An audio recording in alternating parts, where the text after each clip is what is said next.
ನಮಸ್ಕಾರ. ಚಂದನ ವಾಹಿನಿಯ ಸಮಸ್ತ ವೀಕ್ಷಕರಿಗೆ ವಾರದ ಅತಿಥಿ ಕಾರ್ಯಕ್ರಮಕ್ಕೆ ಆತ್ಮೀಯವಾದ ಸ್ವಾಗತ. ವೀಕ್ಷಕರೇ, ನಾನು, ನನ್ನದು, ನನ್ನಿಂದ, ನನಗಾಗಿ ಇಂತಹ ಸಂಕುಚಿತ ಸ್ವಾರ್ಥ ಮನೋಭಾವಗಳ ಮಧ್ಯೆ ನಾನಲ್ಲ, ನನ್ನಿಂದಲ್ಲ, ನನ್ನದಲ್ಲ, ನಿಮಗಾಗಿ ಅಂತ ಬದುಕುತ್ತಿರುವಂತಹ ನಿಸ್ವಾರ್ಥ ಹಿರಿಯ ಜೀವ, ಮಹನೀಯ ಮಹಿಳಾ ಸಾಧಕಿ ಇವತ್ತಿನ ನಮ್ಮ ಅತಿಥಿಯಾಗಿದ್ದಾರೆ. ಹೆಣ್ಣೊಂದು ಕಲಿತರೆ ಶಾಲೆಯೊಂದು ತೆರೆದಂತೆ ಎನ್ನುವ ಮಾತಿನಂತೆ ಇವರೊಬ್ಬರು ಸಮಾಜ ಸೇವೆಗೆ ನಿಂತಾಗ ಅದು ಬಡವರಾಗಲಿ, ಅನಾಥ ಮಕ್ಕಳಾಗಲಿ, ಮಹಿಳೆಯರಾಗಲಿ, ಅಸಹಾಯಕರಾಗಲಿ ಪ್ರತಿಯೊಬ್ಬರಿಗೂ ಕೂಡ ಆಸರೆಯನ್ನು ನೀಡಿ ಸ್ವಾವಲಂಬಿ ಬದುಕನ್ನು ಕಟ್ಟಿಕೊಳ್ಳಲು ಬೆಂಬಲವಾಗಿ ನಿಂತಿದ್ದಾರೆ. ಅಷ್ಟೇ ಅಲ್ಲ, ಇವರ ಸಾಧನೆ, ಇವರ ಸೇವೆಗೆ ಅತ್ಯುನ್ನತ ಪ್ರಶಸ್ತಿಯ ಗರಿಯೊಂದು ಮೂಡಿದೆ. ಇಂತಹ ನಿಸ್ವಾರ್ಥ ಜೀವದ ಜೊತೆಗೆ ನಾವು ಒಂದಷ್ಟು ಕ್ಷಣಗಳನ್ನು ಕಳೆದಾಗ ಬಹುಶಃ ನಮ್ಮ ಬದುಕಿನಲ್ಲೂ ಅಂತಹ ಪ್ರೇರಣೆ, ಸ್ಫೂರ್ತಿ ತುಂಬುತ್ತೆ ಅಂತ ಅನ್ಸುತ್ತೆ. ಏನಂತಾರ ಶ್ರೀನಿವಾಸ? ನಿಜ ಶ್ವೇತಾ, ಬದುಕಿನ ಹಲವು ವಿಚಾರಗಳನ್ನು ಗಮನಿಸಿದಾಗ ನಾವೆಲ್ಲರೂ ಕೂಡ ನಮಗೋಸ್ಕರ ಅಂತಲೇ ಬದುಕ್ತೀವಿ. ಆದರೆ ಇನ್ನಿತರರಿಗೋಸ್ಕರ ನಮ್ಮ ಮನಸ್ಥಿತಿಯನ್ನು ಒಂದಷ್ಟಾದರೂ ಬದಲಾಯಿಸ್ಕೊಳ್ಳೋದಕ್ಕೆ ಸಾಧ್ಯ ಇದೆಯಾ? ಸಮಾಜಮುಖಿಯ ಕೆಲಸಗಳನ್ನು ಮಾಡೋದಕ್ಕೆ ಸಾಧ್ಯ ಇದೆಯಾ? ಒಂದೊಮ್ಮೆ ನಾವು ಬಿಳಿಯ ಬಟ್ಟೆಯನ್ನು ಧರಿಸಿದಾಗ ಎಲ್ಲರೂ ಯೋಚನೆ ಮಾಡ್ತಾರೆ, ಆಹಾ ಎಷ್ಟು ಶುಭ್ರವಾಗಿದೆ, ಮನಸ್ಸು ಹಾಗೆ ಇರತ್ತಾ ಅಂತ.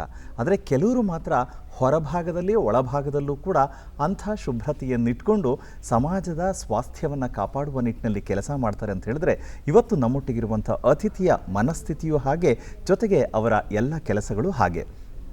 ನನಗೆ ಇವತ್ತಿನ ಈ ಸಾಧಕರನ್ನು ನೋಡಿದಾಗ ನನಗಂತೂ ಅನಿಸೋದೇನಂತ ಹೇಳಿದ್ರೆ, ಕರ್ನಾಟಕದ ಮದರ್ ಥೆರೆಸಾ ಅಂತ ಹೇಳಿದ್ರೆ ತಪ್ಪಿಲ್ಲ. ಯಾಕಂದರೆ ಅಲ್ಲಿ ಆ ಮದರ್ ಥೆರೆಸಾ ಅಂಥ ವೈಖರಿಯ ಕೆಲಸಗಳನ್ನು ಮಾಡಿ ಪ್ರಪಂಚದಾದ್ಯಂತ ಪರಿಚಿತರಾದರೆ, ಇವರು ನಮ್ಮ ಕರ್ನಾಟಕದಲ್ಲಿದ್ದುಕೊಂಡೇ ಇಷ್ಟೆಲ್ಲ ಕೆಲಸ ಮಾಡಿದ್ರು ಇವರು ಕೂಡ ಅಷ್ಟೇ ಪ್ರಖ್ಯಾತಿಯನ್ನು ಪಡೆದಿದ್ದಾರೆ. ಆದರೆ ಆ ಖ್ಯಾತಿ ನನಗೆ ಬೇಡ, ನಾನು ಸಮಾಜಕ್ಕೆ ಏನಾದರೂ ಕೊಡೋಕ್ಕೆ ಸಾಧ್ಯ ಇದೆಯಾ? ಯಾವತ್ತೂ ನಾವು ಬೇರೆಯವ್ರನ್ನ ಪ್ರಶ್ನೆ ಮಾಡೋದಕ್ಕಿಂತ ನಾನೇನು ಮಾಡಿದೆ ಅನ್ನುವಂಥ ಪ್ರಶ್ನೆ ನಮಗೆ ಹಾಕ್ಕೋಬೇಕು. ಆವಾಗ ನಾವೇನಾದರೂ ಸಮಾಜಕ್ಕೆ ಕೊಡೋಕ್ಕೆ ಸಾಧ್ಯ. ಆದರೆ ಒಬ್ಬರಿಂದ ಸಾಧ್ಯನ ಅಂದಾಗ ಹೌದು, ಒಂದು ಹೆಜ್ಜೆ ಮುಂದಿಟ್ಟರೆ ಎಲ್ಲವೂ ಕೂಡ ಸಾಧ್ಯ ಅನ್ನೋದನ್ನು ಸಾಧಿಸಿ ತೋರಿಸಿದ್ದಾರೆ. ಸ್ನೇಹಿತರೆ, ಇಷ್ಟೆಲ್ಲವೂ ಕೂಡ ಸಾಧನೆ ಮಾಡಿ ತನ್ನ ಅಸ್ತಿತ್ವದ ಜೊತೆಗೆ ಹೆಜ್ಜೆಗಳನ್ನಿಟ್ಟು ಸಮಾಜಕ್ಕೆ ಮಾದರಿಯಾಗಿರುವ ಈ ವಿಶೇಷ ಸಾಧಕಿಯ ಒಂದು ಸಣ್ಣ ಪರಿಚಯವನ್ನು ನೋಡ್ಕೊಂಡು ಬರೋಣ ಬನ್ನಿ.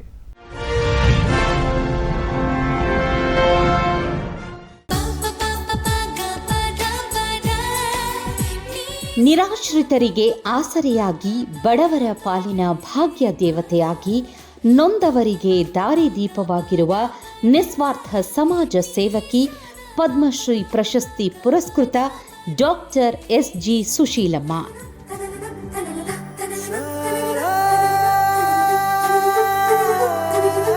ಬೆಂಗಳೂರಿನ ಚಾಮರಾಜಪೇಟೆಯವರಾದ ಸುಶೀಲಮ್ಮ ಅವರು ಹುಟ್ಟಿದ್ದು ಶ್ರೀಮಂತ ಕುಟುಂಬದಲ್ಲಿ.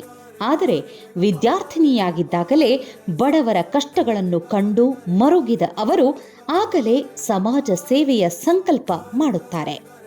ವಿದ್ಯಾಭ್ಯಾಸದ ನಂತರ 15 ವರ್ಷಗಳ ಕಾಲ ಕಾರ್ಖಾನೆಯಲ್ಲಿ ಕೆಲಸ ಮಾಡಿದ ಸುಶೀಲಮ್ಮ ಅವರು 1975ರಲ್ಲಿ ಸುಮಂಗಲಿ ಸೇವಾ ಆಶ್ರಮ ಸ್ಥಾಪಿಸಿದರು.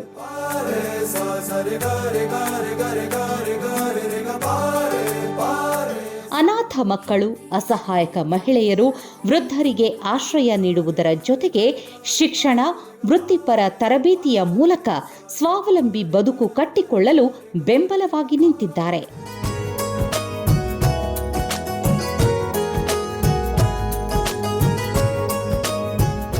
ಬಸವಾನಂದ ನರ್ಸರಿ ಮತ್ತು ಹಿರಿಯ ಪ್ರಾಥಮಿಕ ಶಾಲೆಗಳ ಮೂಲಕ ಬಡ ಮಕ್ಕಳಿಗೆ ವಿದ್ಯಾದಾನ ಮಾಡುತ್ತಿದ್ದಾರೆ.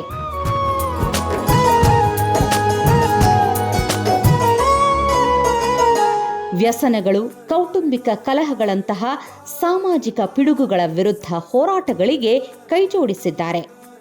ಇದುವರೆಗೆ ಲಕ್ಷಾಂತರ ಸಸಿಗಳನ್ನು ನೆಟ್ಟು ಕೋಟಿ ಗಿಡಗಳ ಅಭಿಯಾನ ಮುಂದುವರಿಸುತ್ತಾ ಪರಿಸರ ಪ್ರೇಮ ಮೆರೆದಿದ್ದಾರೆ.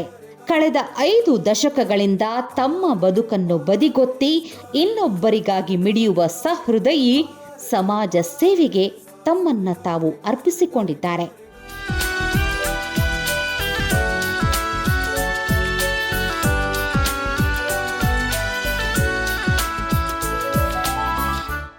ಸುಶೀಲಮ್ಮ ಅವರ ಸೇವೆ, ಸಾಧನೆ ಗುರುತಿಸಿ ರಾಜ್ಯೋತ್ಸವ ಪ್ರಶಸ್ತಿ, ಅಕ್ಕ ಮಹಾದೇವಿ ಮಹಿಳಾ ವಿಶ್ವವಿದ್ಯಾಲಯದಿಂದ ಗೌರವ ಡಾಕ್ಟರೇಟ್ ಸೇರಿದಂತೆ ಹಲವಾರು ಪುರಸ್ಕಾರಗಳು ಸಂದಿವೆ.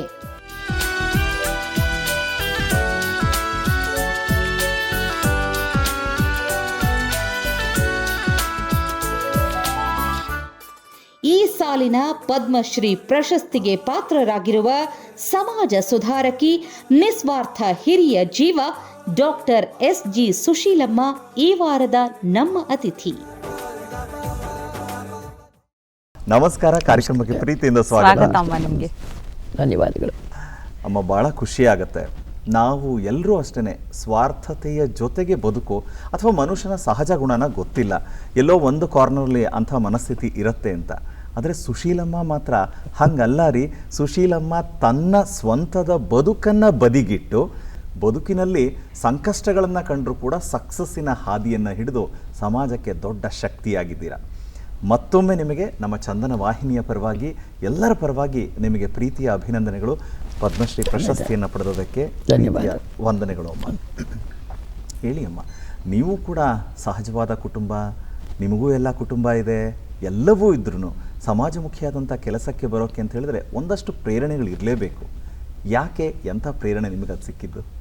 ಮೊದಲನೇದಾಗಿ ನಮ್ಮ ಕುಟುಂಬ ಇದ್ದಿದ್ದು ಬಡತನ ರೇಖೆ, ಸಿರಿತನ ರೇಖೆ ಮತ್ತು ಬಡತನ. ಈ ಪಾಕಿಸ್ತಾನ ಹಿಂದೂಸ್ತಾನ್ ಗಲಾಟೆ ಆಯ್ತಲ್ಲ, ಅಂಥ ಸಮಯದಲ್ಲಿ ತುಂಬಾ ಸಮಸ್ಯೆ ಆಗಿಬಿಡ್ತು. ಆ ಸಂದರ್ಭದಲ್ಲಿ 9th ಸ್ಟ್ಯಾಂಡರ್ಡ್ ಓದೋ ಸಂದರ್ಭದಲ್ಲಿ ನಮ್ಮ ಪ್ರೊಫೆಸರು ಒಂದು ಬುಕ್ಕನ್ನು ಕೊಟ್ಟರು, ಟೆಕ್ಸ್ಟ್ ಬುಕ್ಕು. ಆ ಕೊಡೋ ಸಂದರ್ಭದಲ್ಲಿ ಅವರೇನು ಹೇಳಿದರು, ಇದು ಓಲ್ಡ್ ಸ್ಟೂಡೆಂಟ್ಸ್ ಫಂಡ್ ಅಂತ. ಆ ಓಲ್ಡ್ ಸ್ಟೂಡೆಂಟ್ ಫಂಡ್ ಅಂದ ತಕ್ಷಣ ತಲೆಗೆ ಬಂತು ನನಗೆ. ಅವರು ಇಲ್ಲೇ ಓದ್ಬಿಟ್ಟು ಅವರು ಅರ್ನ್ ಮಾಡಾದ್ಮೇಲೆ ಆ ದುಡ್ಡನ್ನು ಸ್ವಲ್ಪ ಇಲ್ಲಿಗೆ ಕೊಟ್ಟು ನಮ್ಮಂತೆ ಅವರು ಓದಲಿ ಅಂತ ಹೇಳ್ಬಿಟ್ಟೇನು ಅವ್ರು ಕೊಟ್ರಲ್ಲ, ಅದು ನನ್ನ ಮೈಂಡಿಗೆ ತಾಕ್ಬಿಡ್ತು ತುಂಬ. ಅದು ತೊಗೊಂಡ ತಕ್ಷಣ ಅಲ್ಲೇ ನಾನು ಸಂಕಲ್ಪ ಮಾಡಿದೆ, ನಾನು ಓದ್ಬಿಟ್ಟು ಕೆಲಸಕ್ಕೆ ಸೇರಿ ನಾನು ಬಂದಂಥ ಹಣದಲ್ಲಿ ಸ್ವಲ್ಪ ಅಮೌಂಟನ್ನು ನಾನು ಎಜುಕೇಷನ್ ಕೊಟ್ಬಿಡಬೇಕು ಅನ್ನೋ ಒಂದು ಸಂಕಲ್ಪ ಆವಾಗಿದ್ದಿದ್ದು ನಾನು 9th ಸ್ಟ್ಯಾಂಡರ್ಡಲ್ಲಿ. ಆಮೇಲೆ ಓದಾದಮೇಲೆ ಕೆಲ್ಸಕ್ಕೆ ಸೇರಿದೆ. ರೆಮ್ಕೋ ಅಂತಿತ್ತು ಆವಾಗ, ಅಲ್ಲಿ ಕೆಲ್ಸಕ್ಕೆ ಸೇರಿದೆ.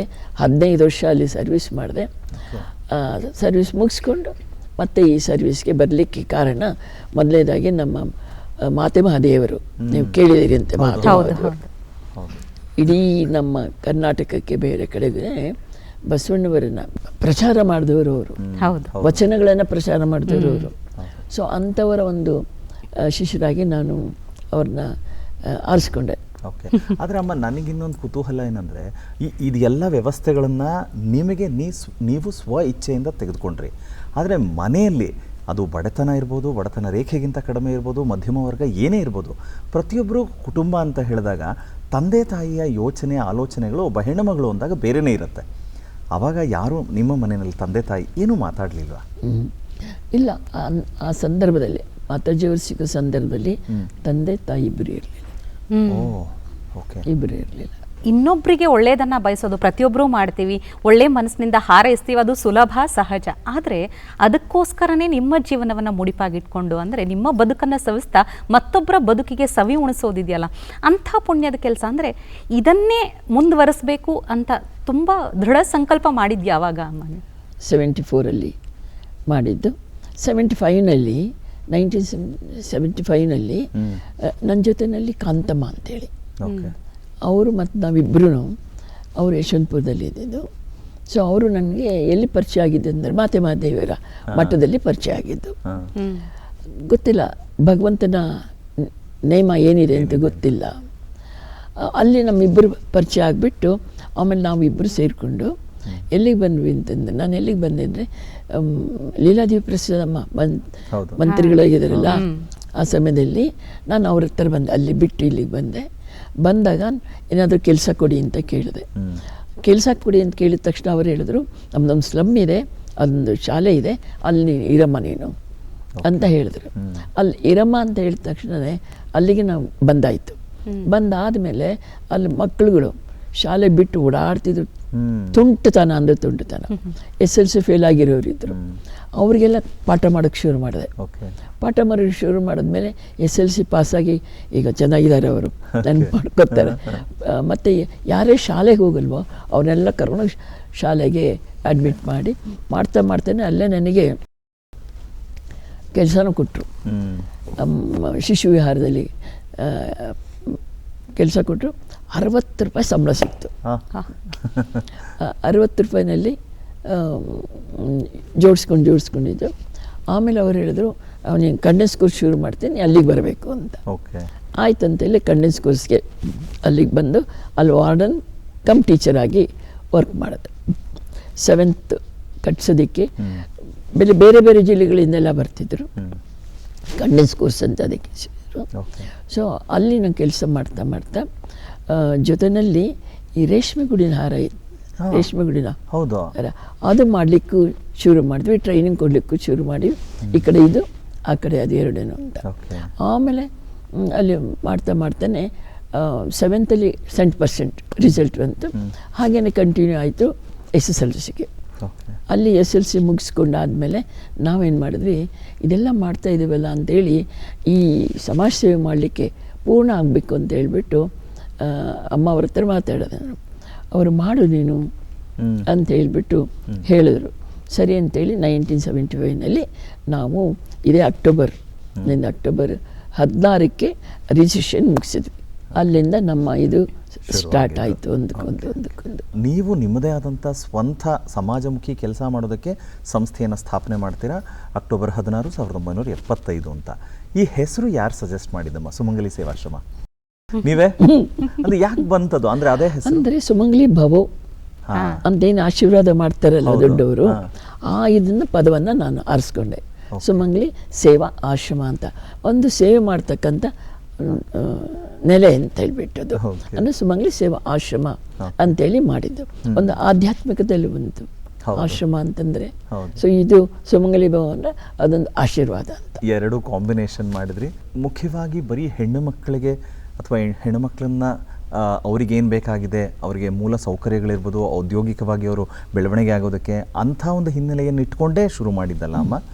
ಓಕೆ. ಅಂದರೆ ಈಗ ಅದನ್ನು ನೀವು ಅಧಿಕೃತವಾಗಿ ಟ್ರೈನ್ ಮಾಡಬೇಕು ಅಂತ ಹೇಳಿದಾಗ, ಕೋರ್ಸಸ್ಗಳನ್ನು ಮಾಡಬೇಕು ಅಂತ ಹೇಳಿದಾಗ ನಿಮಗೆ ತುಂಬ ಜನ ಟೀಚರ್ಸ್ ಬೇಕಾಗತ್ತೆ, ಅಥವಾ ಜೊತೆಗೆ ತುಂಬ ಜನ ಕೆಲಸ ಮಾಡೋದಕ್ಕೆ ಬೇಕಾಗತ್ತೆ, ಎಲ್ಲವೂ ಕೂಡ.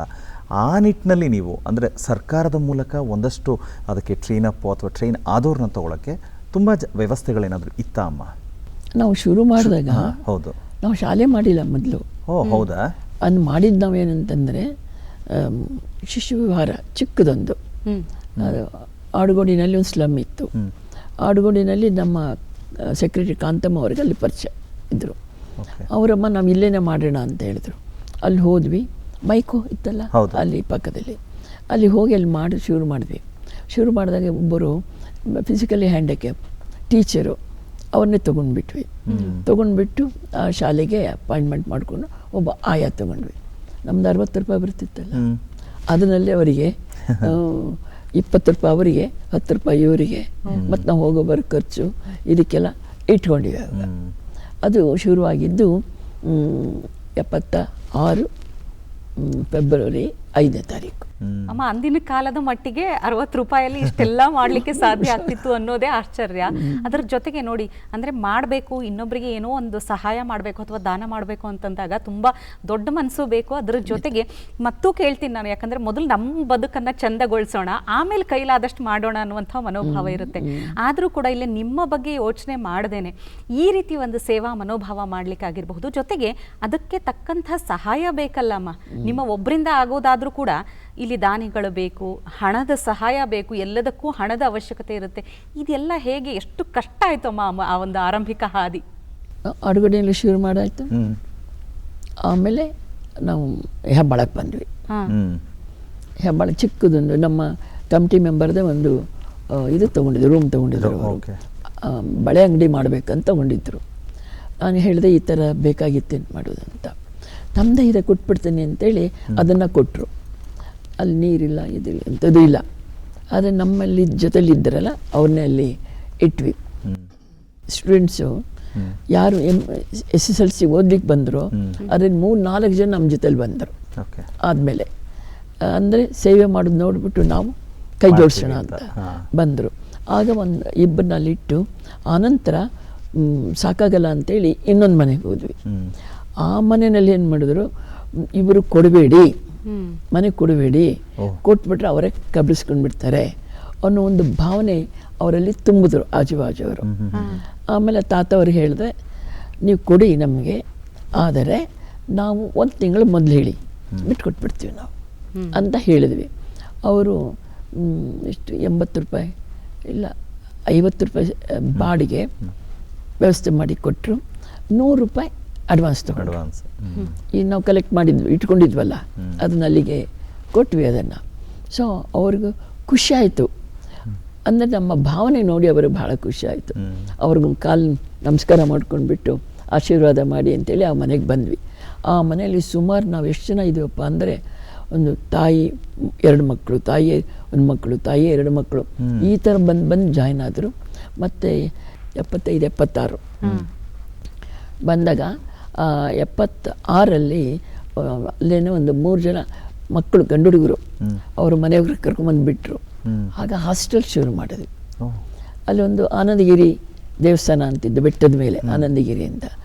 ಅದಕ್ಕೆ ಪಾಂಡವರು ಅಜ್ಞಾತವಾಸಕ್ಕೆ ಬಂದಾಗ ಅಲ್ಲಿ 5 ಜನ ಪ್ಲಸ್ ಇವರು ಕುಂತಮ್ಮ ಅವರು ಅಷ್ಟು ಜನ ಅಲ್ಲಿಗೆ ಬಂದಾಗ ಅಲ್ಲಿ 5 ದಿವಸ ಉಳ್ಕೊಂಡಿದ್ದಾರಂತೆ. ಅದಕ್ಕೆ ಕುಂತಿ ಬೆಟ್ಟ ಅಂತಲೇ ಹೆಸರಿಟ್ಬಿಟ್ರಂತೆ. ಅಲ್ಲಿ ಮಾಡಿಕೊಂಡು ಮತ್ತೆ ಗವಿಪುರಂ ಗುಟ್ಟಳಿನಲ್ಲಿ ಇದೆಯಲ್ಲ ಶಿವನ ದೇವಾಲಯ, ಗವಿಗಂಗಾಧರ, ಅಲ್ಲಿಗೆ ಬಂದರು ಅಂತ ಪ್ರತೀತಿ ಇದೆ, ಪ್ರತೀತಿ ಇದೆ. ಸೊ ಅಲ್ಲಿ ಬಂದಾಗ ನಮಗೆ ಅಲ್ಲೊಂದು ಇದು ಇತ್ತು, ಗವಿನೂ ಇತ್ತು. ಅಲ್ಲಿ ನಮ್ಮನ್ನು ನಮ್ಮ ಮೆಂಬರ್ ಅಂತ ಹೇಳಿದ್ನಲ್ಲ ಪಾಪಮ್ಮ ಅಂತೇಳಿ, ಅವರಲ್ಲಿ ಕರ್ಕೊಂಡೋದ್ರು. ನೋಡಿದ್ವಿ ಅವರನ್ನು. ಅವರು ಮುಸ್ಲಿಮ. ನೋಡಿದ್ವಿ, ತುಂಬ ಅಭಿಮಾನ ಎಲ್ಲ ಮಾಡಿಕೊಂಡು ಸರಿ ಅಂತ ಹಾಗೆ ಮೇಲೆ ಹೋದ್ವಿ. ಶಿವನ ದೇವಸ್ಥಾನ ಇತ್ತು, ಕನೆಕ್ಷನ್ ಸಿಕ್ಕೋಯ್ತು. ಈಗಲೂ ಸಹ ಅಲ್ಲಿ ಸರ್ವಿಸ್ ಕೊಡ್ತಾ ಇದ್ದೀವಿ. ಆಮೇಲೆ ಅಲ್ಲಿಂದ ಏನಾಯಿತು, ತುಂಬ ಜನ ಆದರಲ್ಲ ಅಂತೇಳಿ ಇನ್ನೊಂದು ಮನೆ, ಇದು ಹೆಬ್ಬಾಳದಕ್ಕೆ ಸಂಬಂಧಪಟ್ಟಿದ್ದು, ಅದು ಚೋಳನಾಯ್ಕಳಿಗೆ ಸಂಬಂಧಪಟ್ಟಿದ್ದು. ಅಲ್ಲೋಗಿ ದೊಡ್ಡ ಭೂತ್ ಬಂಗ್ಲಾ ಅಂತ ಇದರಂತೆ. ಎಲ್ರಿಗೂ ಭಯ ಅಲ್ಲಿಗೆ ಹೋಗ್ಲಿಕ್ಕೆ ಅಂತ. ನಮಗೇನು ಮಾಡುತ್ತೆ, ಹೋಗೋಣ ಅಂತ ಹೇಳ್ಬಿಟ್ಟು ಅಲ್ಲಿ ಹೋದರೆ 80 ರೂಪಾಯಿ ಇದು ಏನಪ್ಪ ಬಾಡಿಗೆ. ಆಮೇಲೆ ಅವ್ರ ಪಾಪ 100 ರೂಪಾಯಿ ಅಡ್ವಾನ್ಸ್ ತೊಗೊಂಡ್ರು. ಸರಿ ಅಂತೇಳಿ ನಮ್ಗೆ ಕೊಟ್ಟರು. ಅವರು ಅಲ್ಲಿ ಇದ್ವಿ. ಅಲ್ಲಿ ಇದ್ದಾದಮೇಲೆ ಇಲ್ಲಿ ತುಂಬ ಜನ ಇದ್ದಾರಲ್ಲ, ಅದಕ್ಕೆ ಮಕ್ಕಳನ್ನ ಕಡೆಗೆ ಒಂದಿಷ್ಟು ಶಿಫ್ಟ್ ಮಾಡಿ ಎಲ್ಲ ಮಾಡಿ ಅಲ್ಲೊಂದು ಶಾಲೆ ತೆಗಿಬೇಕಾಯಿತು. ಕಾರಣ ಏನಂದರೆ ನಮ್ಮ ಏರಿಯಾದಲ್ಲಿ ಒಂದು ಶಾಲೆ ಓಪನ್ ಮಾಡಿದರು. ಆ ಶಾಲೆ ಇದ್ದಿದ್ದು ಗೊತ್ತು ನನಗೆ, ಆದರೆ ಯಾರು ಏನಂತ ಗೊತ್ತಿಲ್ಲ. ಹಲಸೂರಿಂದ ಬಂದು ಅಲ್ಲಿ ಸ್ಟಾರ್ಟ್ ಮಾಡ್ತಾರಂತೆ. ಅಲ್ಲಿ ಮಾಡಿದಾಗೇ ಇದ್ದಕ್ಕಿದ್ದಾಗೆ ಮುಚ್ಚಿಬಿಟ್ಟಿದ್ದಾರಂತೆ. ಎಲ್ಲ ಮಕ್ಕಳು ಕರ್ಕೊಂಬರ್ತಾರಲ್ಲ ಪ್ರತಿ ದಿವಸ, ಬಂದು ನೋಡ್ತಾರಂತೆ ಬೀಗ ಹಾಕಿದೆ. ಕಿಟೀಲಿ ನೋಡ್ತಾರಂತೆ ಏನು ಸಾಮಾನು ಇಲ್ಲ ಅಲ್ಲಿ. ಆಮೇಲೆ ನಾವು ಪಾಠ ಮಾಡ್ತಿದ್ವಲ್ಲ, ಅಮ್ಮ ಇದು ಏನಾದರೂ ಮಾಡಿ ನೀವು ನಮ್ಮ ಮಕ್ಕಳನ್ನು ಇಲ್ಲಿಗೆ ಅರೇಂಜ್ಮೆಂಟ್ಸ್ ಮಾಡ್ಕೊಳ್ಳಿ, ಸೇರಿಸ್ಕೊಳ್ಳಿ ಅಂತಂತ ಹೇಳಿದರು. ದೆಟ್ಟ ಧೈರ್ಯ ಗೊತ್ತಿಲ್ಲ ನನಗೆ. ಆಯ್ತಲ್ಲ, ಆಯ್ತಂತ ಹೇಳ್ಬಿಟ್ಟು ಅಲ್ಲಿ ಶುರು ಮಾಡ್ಕೊಂಡ್ವಿ. ಮತ್ತು ಈ ಟೀಚರ್ಸ್ಗೆ ಸಂಬಳ ಇದೆಯಲ್ಲ, ಒಬ್ಬರಿಗೆ 50 ರೂಪಾಯಿ, ಒಬ್ಬರಿಗೆ 100 ರೂಪಾಯಿ, ಅದು ಕೊಟ್ಟು ಶುರು ಮಾಡ್ಕೊಂಡ್ವಿ. ಆಮೇಲೆ ಅದು ಸಾಕಾಗಿಲ್ಲ ಅಂಥೇಳಿ ಪಕ್ಕದಲ್ಲಿ ಒಂದು ಜಾಗ ಕೊಟ್ಟರು. ಆ ಜಾಗ ನಾವು ಅಪ್ಗ್ರೇಡ್ ಮಾಡ್ಕೊಂಡ್ವಿ. ಮಾಡ್ಕೊಂಡ್ಬಿಟ್ಟು ಅದಕ್ಕೆ ನಾವು ಫ್ಯಾಕ್ಟ್ರಿನಲ್ಲಿ ಕೆಲಸ ಮಾಡ್ಕೊ ವತ್ಸಲ ನಾಗರಾಜನ್ ಅಂತ ಆಫೀಸರ್ ಇದ್ದರು. ಸೊ ಅವರು ಥರ ಪರಿಚಯ, ಮೊದಲಿಂದ ಪರಿಚಯ. ಸ್ಪೋರ್ಟ್ಸಲ್ಲಿ ಅವರು ಅಧ್ಯಕ್ಷರಾಗಿದ್ದರು, ನಾನು ವೈಸ್ ಪ್ರೆಸಿಡೆಂಟ್ ಆಗಿದ್ದೆ. ನಾನು ಟೀಮೆಲ್ಲ ಕರ್ಕೊಂಡು ಹೋಗ್ತಾ ಇದ್ದೆ ಸ್ಪೋರ್ಟ್ಸ್ ಇದರಲ್ಲಿ ಬೇರೆ ಬೇರೆ ಕಡೆ. ಅಲ್ಲಿ ಅವ್ರಿಗೂ ನಮಗೆ ಪರಿಚಯ ಆದಾಗ ನನಗೆ ಅಲ್ಲಿ ಪಲಿಸ್ಕುಟ್ಟಿನ ಒಂದು ಇದಿತ್ತು ಬ್ಯಾಂಕು. ಆ ಬ್ಯಾಂಕಿಗೆ ನಾವು ಹೋಗ್ತಾ ಇದ್ವಿ, ಹೋಗೋಣ ಅಂತಂದ್ಬಿಟ್ಟು ಇದು ಮಾಡಿದಾಗ ಅವರು ಅಲ್ಲಿಗೆ ಬಂದರು. ಸುಶೀಲಾ ಅಂತಂತ ಹೇಳಿದರು. ಖುಷಿ ಆಗ್ಬಿಡ್ತು ನನಗೆ, ಏನು ಮಾಡ್ತಿದ್ದೆ, ಈ ಥರ ಮಾಡ್ತಿದ್ದೆ ಅಂತಾರೆ. ಅದಕ್ಕೆ 10,000 ರೂಪಾಯಿ ಕೊಟ್ಟರು. ಆ 1,000 ರೂಪಾಯಲ್ಲಿ ಗರಿಗಳನ್ನೆಲ್ಲ ತೊಗೊಂಡು ಬಂದು ಭೂಮಿ ಅಗದು ಮಣ್ಣನ್ನೆಲ್ಲ ತೊಗೊಂಡು ಮಣ್ಣು ಗೋಡೆಗಳನ್ನು ಕಟ್ಟಿ ಅದಕ್ಕೆ ಶೀಟ್ ಹಾಕಿ ಅಲ್ಲಿ ಶುರು ಮಾಡ್ಕೊಂಡ್ವಿ. ಅಲ್ಲಿ ಶುರು ಮಾಡಿಕೊಂಡು ಆಮೇಲೆ ಮತ್ತೆ ಬಂದು ಈಗ ಅಲ್ಲಿದ್ದಾಗಲೇ ಇನ್ನೊಂದು ಒಬ್ಬರು ಪಕ್ಕದ ಬೂತ್ ಬಂಗ್ಲಾ ಅಂತ ಹೇಳಿದ್ವಲ್ಲ, ಅಲ್ಲಿ ಪಕ್ಕದಲ್ಲೇ ಒಬ್ಬರು ರೆಡಿಸಿದ್ರು. ಅವರು ಈಗಿರೋ ಜಾಗನ ದಾನವಾಗಿ ಕೊಟ್ಟರು. ಮುಖ್ಯವಾಗಿ ನೀವು ಗಮನದಲ್ಲಿಟ್ಕೊಂಡಿದ್ದು ಹೆಣ್ಣು ಮಕ್ಕಳನ್ನು, ಹೆಂಗಸರು, ಅನಾಥರು ಅಥವಾ ಬೇರೆ ಬೇರೆ ಸಮಸ್ಯೆಯಿಂದ ಬಳಲ್ತಾ ಇರುವಂಥವ್ರು. ನೀವು ಒಬ್ಬ ದಿಟ್ಟೆ ಮಹಿಳೆಯಾಗಿ ನಿಮ್ಮ ಸ್ನೇಹಿತರ ಜೊತೆಗೆ ಶುರು ಮಾಡಿದಾಗ ಒಬ್ಬ ಹೆಣ್ಣಾಗಿ ಎದುರಿಸಬೇಕಾದಂಥ ಸಮಸ್ಯೆಗಳು ಸಾಕಷ್ಟು. ಅಂದರೆ ಅಂಥ ಸಮಸ್ಯೆಗಳು ಹೇಗೆ ನಿಭಾಯಿಸ್ತಾ ಬಂದ್ರಿ? ಬೇಕಾದಷ್ಟಿದೆ ಅದು. ಅಡ್ಡಿ ಆತಂಕಗಳು, ತೊಂದರೆ ತಾಪತ್ರಗಳು, ಹೊಗಳಿಕೆ ತೆಗಳಿಕೆ ಎಲ್ಲವೂ ಇತ್ತು. ಸ್ಟೇಷನ್ಗೆ ಹೋಗಾಯ್ತು, ಕೋರ್ಟ್ಗೆ ಹೋಗಾಯ್ತು, ಆಯ್ತಾ, ಎಲ್ಲವೂ ಆಯಿತು. ಆದರೆ ಎಲ್ಲವನ್ನೂ ಗೆದ್ದು ಬಂದು ಭಗವಂತನ ಕೃಪೆಯಿಂದ ಆಯ್ತಲ್ವಾ. ಬಂದು ಅದಕ್ಕೆ ಬಗ್ಗೆ ನಾವು ಯೋಚನೆ ಮಾಡಲ್ಲ. ನಾವು ಸತ್ಯ ಮಾರ್ಗದಲ್ಲಿ ಹೋಗ್ತಾ ಇದ್ದೀವಿ, ಹೌದಲ್ಲ. ಆ ಸತ್ಯ ಮಾರ್ಗದಲ್ಲಿ ಹೋಗೋದರಿಂದ ಆ ಸತ್ಯ ನಮ್ಮನ್ನು ಕಾಪಾಡುತ್ತೆ ಅನ್ನೋದೊಂದು ನಂಬಿಕೆ ಕೆಟ್ಟವರೆಲ್ಲ ಶಿವನ ಅಂತ ಹೇಳ್ಬಿಟ್ಟು ಅಂತ. ಅಮ್ಮ ಯಾಕೆ ಈ ಮಾತು ಕೇಳಿದೆ ಅಂದರೆ, ನೋಡ್ತಾ ಇರೋರು ಕೂಡ ತುಂಬ ಜನ ಇನ್ಸ್ಪೈರ್ ಆಗಬೇಕಿದೆ, ನಿಮ್ಮ ಬಗ್ಗೆ ತಿಳ್ಕೊಂಡು ಇರ್ತಾರೆ. ಆದರೆ ಅವತ್ತು ಆರಂಭದ ದಿನಗಳಲ್ಲಿ ಈ ಸಕ್ಸಸ್ ಅನ್ನೋದು ಇಲ್ಲದೇ ಇದ್ದಾಗ ದೂರದಲ್ಲಿ ನಿಂತು ನೋಡೋರು ಅವ್ರ ಕೈಲಿ ಕೆಲಸ ಮಾಡೋಕ್ಕಾಗದಿದ್ರು ಒಂದೊಂದು ಹಣೆಪಟ್ಟಿ ಹಾಕ್ಬಿಡ್ತಾರೆ. ಹಾಗಾಗಿ ಒಬ್ಬ ಹೆಣ್ಣುಮಗಳು ನಿಂತು ಹೆಣ್ಣುಮಕ್ಕಳು ಸಮೂಹ ಅಂತ ಹೇಳಿದಾಗ ಮಾತಾಡೋ ರೀತಿಯೇ ಬೇರೆ ಇರುತ್ತೆ. ಅಂದರೆ ಅದೆಲ್ಲ ಬದಿಗಿಟ್ಟು ಎಲ್ಲನೂ ಎದುರಿಸಿ ದಿಟ್ಟತನದಿಂದ ಮಾಡಿ ಇವತ್ತು ಸುಮಂಗಲಿ ಸೇವಾಶ್ರಮ ರಾಷ್ಟ್ರಮಟ್ಟದಲ್ಲಿ ಪದ್ಮಶ್ರೀ ಗೌರವವನ್ನು ಪಡೆಯುತ್ತೆ ಅಂತ ಹೇಳಿದ್ರೆ it is not at all A easy thing. ಅಂದರೆ ಆ ಎಲ್ಲ ಏರಿಳಿತಗಳನ್ನು ನಿಭಾಯಿಸ್ಕೊಂಡು ಬರೋದಿದೆಯಲ್ಲ, ಅದು ಗ್ರೇಟ್ನೆಸ್ಸು. ಅದವ್ರಿಗೆ ಇನ್ಸ್ಪೈರ್ ಆಗಲಿ ಅನ್ನೋ ಕಾರಣಕ್ಕೆ ಈ ವಿಚಾರ ಸಂತೋಷ ಆಯಿತು, ಖುಷಿ ಆಯಿತು. ನಮಗೆ ಇದಕ್ಕೆ ಸುಮಾರು ಅದಾದಮೇಲೆ ಒಂದು ಚಿಕ್ಕದೆಲ್ಲ ಕಟ್ಕೊಂಡು ಮನೆ ಬಿಡಬೇಕಂತ ಇತ್ತಲ್ಲ, ಯಾವುದೋ ತಾತನ ಮನೆ, ಹೌದು, ಕೊಟ್ಟರು. ಅದೇ ಜಾಗ ಇನ್ನೊಂದು ಜಾಗದ ದಾನ ಕೊಟ್ಟಲ್ಲ, ಅಲ್ಲೊಂದು ಪುಟ್ಟು ಮನೆ ಕಟ್ಟೇ ಬಿಟ್ವಿ. ಕಟ್ಬಿಟ್ಟು ಅವ್ರಿಗೆ ಹ್ಯಾಂಡ್ ಓವರ್ ಮಾಡಿಬಿಟ್ವಿ. ಅವರು ಕುಟುಂಬದವರು ಈಗಲೂ ನಮ್ಮ ಆಶ್ರಮಕ್ಕೆ ಬರ್ತಿರ್ತಾರೆ, ಸಹಾಯ ಮಾಡ್ತಿರ್ತಾರೆ. ಅಂದರೆ ನಮ್ಮ ಒಂದು ಒಳ್ಳೆತನ ಜನಗಳನ್ನ ಒಂದುಗೂಡಿಸಿರುತ್ತೆ ಅಂತ ಹೇಳಿಬಿಟ್ಟು ಅಂತ. ಸೊ ಆ ನಿಟ್ಟಲ್ಲಿ ನಾವು ಒಂದೊಂದೇ ಬೆಳೆಸ್ಕೊಂಡು ಹೋದ್ವಿ. ಅದಕ್ಕೆ ಮಾಡೋ ಕೈ ಇದ್ದರೆ ಕೊಡೋ ಕೈ ಬರುತ್ತೆ ಅಂಥೇಳಿ ಸಾಕಷ್ಟು ದಾನಿಗಳು ಮಾಡಿದ್ರು. CSR ಫಂಡು ವ್ಯವಸ್ಥೆ ಮಾಡಿ ಕಂಪ್ನಿಗಳು ಕೊಟ್ಟರು. ಬೇರೆ ಬೇರೆ ಸಂಘ ಸಂಸ್ಥೆಗಳು, ರೂಟ್ ಕ್ಲಬ್, ಲಯನ್ಸ್ ಇವರೆಲ್ಲ ಸಹಾಯ ಮಾಡಿದ್ದಾರೆ. ಅದಕ್ಕೆ ಪ್ರಗತಿ ಸಾಧಿಸಬೇಕು, ಸುಧಾರಣೆಯನ್ನು ಕಂಡುಕೊಳ್ಬೇಕು ಅಂತಂದಾಗ ಅಲ್ಲಿ ಶಿಕ್ಷಣದ ಭದ್ರ ಬುನಾದಿ ಇರಬೇಕಾಗುತ್ತೆ. ಸೊ ನೀವು ಕೂಡ ಅಂದರೆ ಶಿಕ್ಷಣದ ಮಹತ್ವ ಅರಿತಿದ್ದೀರಿ. ಯಾಕಂದರೆ ಕಾಡಿನ ಜನರಿಗೋಸ್ಕರ ಕೂಡ ಅವ್ರಿಗೂ ಶಿಕ್ಷಣದ ಸೌಲಭ್ಯ ಸಿಗಬೇಕು ಅನ್ನುವಂಥ ನಿಟ್ಟಿನಲ್ಲಿ ಶಿಕ್ಷಣದ ಮಹತ್ವ ನಿಮ್ಗೆ ಯಾವಾಗ ಅರಿವಿಗೆ ಬಂತಮ್ಮ ಇದು? ನಾನು ನಿಮ್ಗೆ ಹೇಳಿದ್ನಲ್ಲ, 9th ಸ್ಟ್ಯಾಂಡರ್ಡ್ ಓದಬೇಕಾದ ಸಂಕಲ್ಪ. ಅದಕ್ಕೆ ನಾವು ಶುದ್ಧ ಸಂಕಲ್ಪ ಸಿದ್ಧಿ ಆಗುತ್ತೆ, ಸಾಧನೆ ಮಾಡಿದ್ರೆ ಸಿದ್ಧಿ ಆಗುತ್ತೆ, ಅದಾಯಿತು. ಅಲ್ಲ, ಅಂದರೆ ಕಾಡಿನ ಜನ ಅಲ್ಲಿನ ಅಂದರೆ ಅವರಿಗೆ ಗೊತ್ತೇ ಇಲ್ಲ, ಈಗ ಪುಸ್ತಕ ಓದು ಬರೆಯೋದು ಗೊತ್ತಿಲ್ಲ ಅಂತಂದ್ರೂ ಕೂಡ ಆ ಒಂದು ಹೊಸ ಪರಿಚಯ ಅದು ಹೇಗಿತ್ತಮ್ಮ ಅವರಿಗೆ ಒಂದು ಶಿಕ್ಷಣದ ಸೌಲಭ್ಯ ಒದಗಿಸುವಂತಹ ಸಮಯದಲ್ಲಿ? ನಾನು ನಿಮಗೆ ಅದು ಕಾಡಲ್ಲ, ನಾಡು. ಈಗ ಕಾಡು ತಗೊಂಡಿದ್ವಿ, ಮಾಗಡಿ ಒಂದು ತಗೊಂಡಿದ್ದೀವಿ, ಬಂಡೀಪುರ ಕಾಡು ತಗೊಂಡಿದ್ದೀವಿ. ಮಾಗಡಿನಲ್ಲಿ ಡೆವಲಪ್ 50% ಆಗಿದೆ. ನನಗೇನಂದರೆ ಓವರಾಲ್ ಡೆವಲಪ್ಮೆಂಟ್ ಆಗಬೇಕು ಅಂತ, ಎಜುಕೇಷನ್ ಆಗಬೇಕು, ಅವರಿಗೆ ವಸತಿ ಆಗಬೇಕು, ಊಟ ಬಟ್ಟೆಗೆ ಉದ್ಯೋಗ ಆಗಬೇಕು, ಅವ್ರ ಬಡತನ ಬೇಡ, ಬಡತನ ಮುಕ್ತ ಭಾರತ ಆಗಬೇಕು ಅಂತ ನಮ್ಮದೊಂದು ಸಂಕಲ್ಪ. ಆ ಸಂಕಲ್ಪ ಆಗಲಿ ಅಂತ ಹೇಳ್ಬಿಟ್ಟು ಕಿರಿಯದಾಗಿ ಶುರು ಮಾಡಿದ್ವಿ. ಆ ಶುರು ಮಾಡಾದಮೇಲೆ ಅವರು ಸಹ ಪ್ರಾರಂಭದಲ್ಲಿ ಬರಲಿಕ್ಕೆ ಇದು ಮತ್ತೆ ಬಟ್ಟೆ ಗಿಟ್ಟೆ ಕಷ್ಟ ಆಗುತ್ತೆ ಅಂತ ಇದ್ದಿದ್ದು. ಆಮೇಲೆ ಎಲ್ಲ ಕಲೆಕ್ಟ್ ಮಾಡೋದು, ಬಟ್ಟೆಗಳು ಸೀರೆಗಳೆಲ್ಲ ಕಲೆಕ್ಟ್ ಮಾಡಿ ತೊಗೊಂಡೋಗಿ ಹಂಚಿ ಒಬ್ಬರಂತೂ ಯಾರಂತ ಹೇಳ್ಬಿಟ್ಟು ಅವರು ಸುಮಾರು ಅಷ್ಟು ಜನಕ್ಕೆ ಒಂದು 200 ಸೀರೆಗಳು ತೊಗೊಂಬಂದು ಕೊಟ್ಟರು. ರಾಮಕೃಷ್ಣ ಆಶ್ರಮ ಅವರು ಒದ್ಗೊಳಕ್ಕೆ ಬಟ್ಟೆ ಇದನ್ನೆಲ್ಲ ಕೊಟ್ಟರು, ಅವರು ಹೊದಿಕೆಗಳು ಇದೆಲ್ಲ ಕೊಟ್ಟರು. ಆಮೇಲೆ ಅವರು ಖುಷಿ ಆಗಿಬಿಟ್ರು. ಈಗ ಅವರು ಕಾಡು ಜನ ಅಲ್ಲ, ನಾಡು ಜನ ಆದರು ಇದೆಲ್ಲ. ಆಮೇಲೆ CSR ಫಂಡಿಂದ ಅವರಿಗೆ ಲ್ಯಾಂಡ್ ಸಿಕ್ತು, 1 ಎಕರೆ ಲ್ಯಾಂಡಲ್ಲಿ ಕೆಲಸ ಮಾಡ್ತಿದ್ರು. ಆ ಜಾಗ ಯಾರ್ದು ಅಂತ ಹೇಳಿದ್ರೆ ಆ ಜಾಗ ನಿಮ್ಮದು ಅಂತ, ಆಯಿತಾ, ನಿಮ್ಮದು ಜಾಗ ಅದು, ನಿಮಗೆ ನಾವು ಕೇಳ್ಕೊಂಡ್ವಿ, ಇಲ್ಲಿ ಬೆಳ್ಕೊಳ್ಳಿ, ನಮ್ಗೆ ಅರ್ಧ ಕೊಟ್ಬಿಡಿ, ನೀವು ಅರ್ಧ ಇಟ್ಕೊಳ್ಳಿ ಅಂತ ಪಾಲು. ಆಮೇಲೆ ಯೋಚನೆ ಮಾಡಿದೆ, ನಿಮಗೆ ಅದನ್ನು ದುಡ್ಡು ಕೊಟ್ಬಿಟ್ಟು ಅವ್ರಿಗೆ ಅದನ್ನು ಕೊಡಿಸ್ಬಿಡೋಣ ಅಂದ. ಇಲ್ಲಿ ದುಡ್ಡಿಲ್ಲ, ಅದು ಗಮನ ನಮಗೆ ಆಯಿತಾ. ಆಮೇಲೆ ಹುಡುಕಿ ನೋಡಿದಾಗ ಅದು ಸರ್ಕಾರದ ಜಾಗ.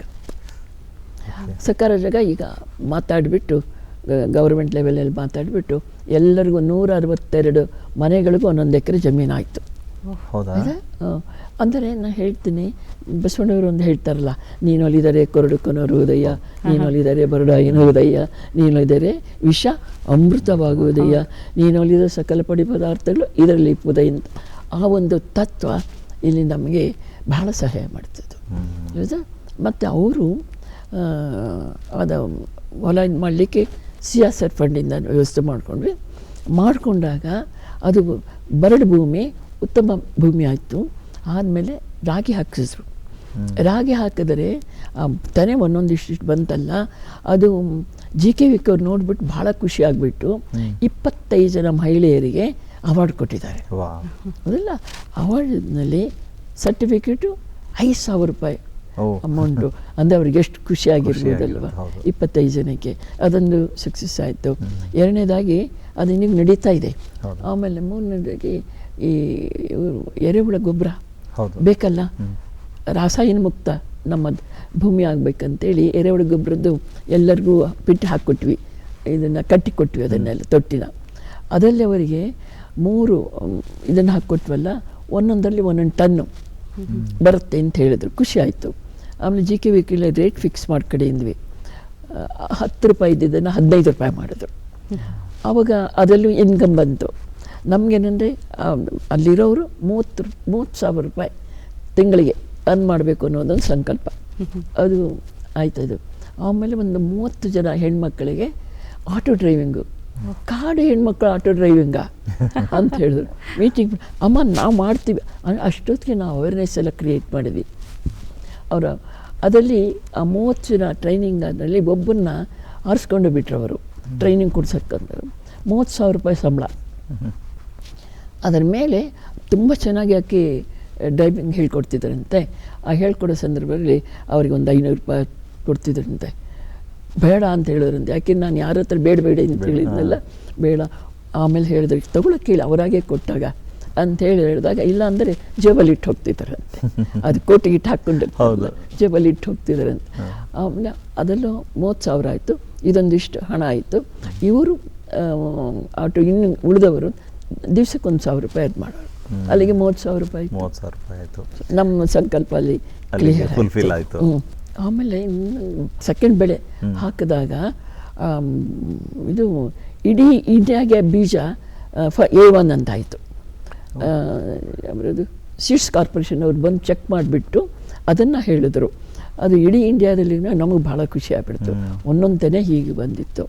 ಅನಂತರ ಅದರಲ್ಲೇ ಅವರು ಆರಿಸ್ಕೊಂಡು 3 ಜನನ ಆರಿಸ್ಕೊಂಡು ಮಹಿಳೆಯರನ್ನ, ನಿಮ್ಮ ಇದರಲ್ಲಿ ನೀವು ಇದನ್ನು ಹಾಕಿ ನಾವು ಅದನ್ನು ಪರ್ಚೇಸ್ ಮಾಡ್ತೀವಿ, ಇದು ಚೆನ್ನಾಗಿ ಮಾಡಬೇಕಂತೆ ಅವರಿಗೆ 30,000 ರೂಪಾಯಿ ಸಂಬಳನೂ ಫಿಕ್ಸ್ ಮಾಡಿಬಿಟ್ರು. ಓಕೆ. ಅದರಲ್ಲಿ ರಾಗಿನೇ ಬಂತು, ದುಡ್ಡು ಬಂತು ಮಾಡಿಕೊಂಡು. ನಂತರ ಸುಮಾರು ಗಂಡು ಹುಡುಗರಿಗೆಲ್ಲರಿಗೂ ಕಾಡಿನಲ್ಲಿ ಕೆಲಸ ಕೊಟ್ಟರು. ಮತ್ತು ಕೆಲವು ಮಹಿಳೆಯರಿಗೆ ಗಿಡಗಳನ್ನು ಬೆಳೆಸಲಿಕ್ಕೆ ಅದನ್ನು ಕೊಟ್ಟು ಸುಮಾರು 30,000 ರೂಪಾಯಿ ಅಷ್ಟು ಬರೋದು ಮಾಡಿಕೊಟ್ರು ಅವರು. ಅದು ನಂಗೆ ಭಾಳ ಖುಷಿ ಆಯಿತು. ಅದರಲ್ಲಿ ಇನ್ನೊಂದು ಭಾಳ ಮುಖ್ಯವಾಗಿ ಪಂಚಾಯತಿನಲ್ಲಿ ಚೇರ್ಮನ್ ಆದರು. ಹೌದಾ? ಮೆಂಬರ್ಗಳಾದರು. ಎಷ್ಟು ಖುಷಿ ಅನಿಸುತ್ತೆ, ಕಾಡು ಜನರು ಇಷ್ಟು ಮುಂದೆ ಬಂದ್ರಲ್ಲ ಅಂತ.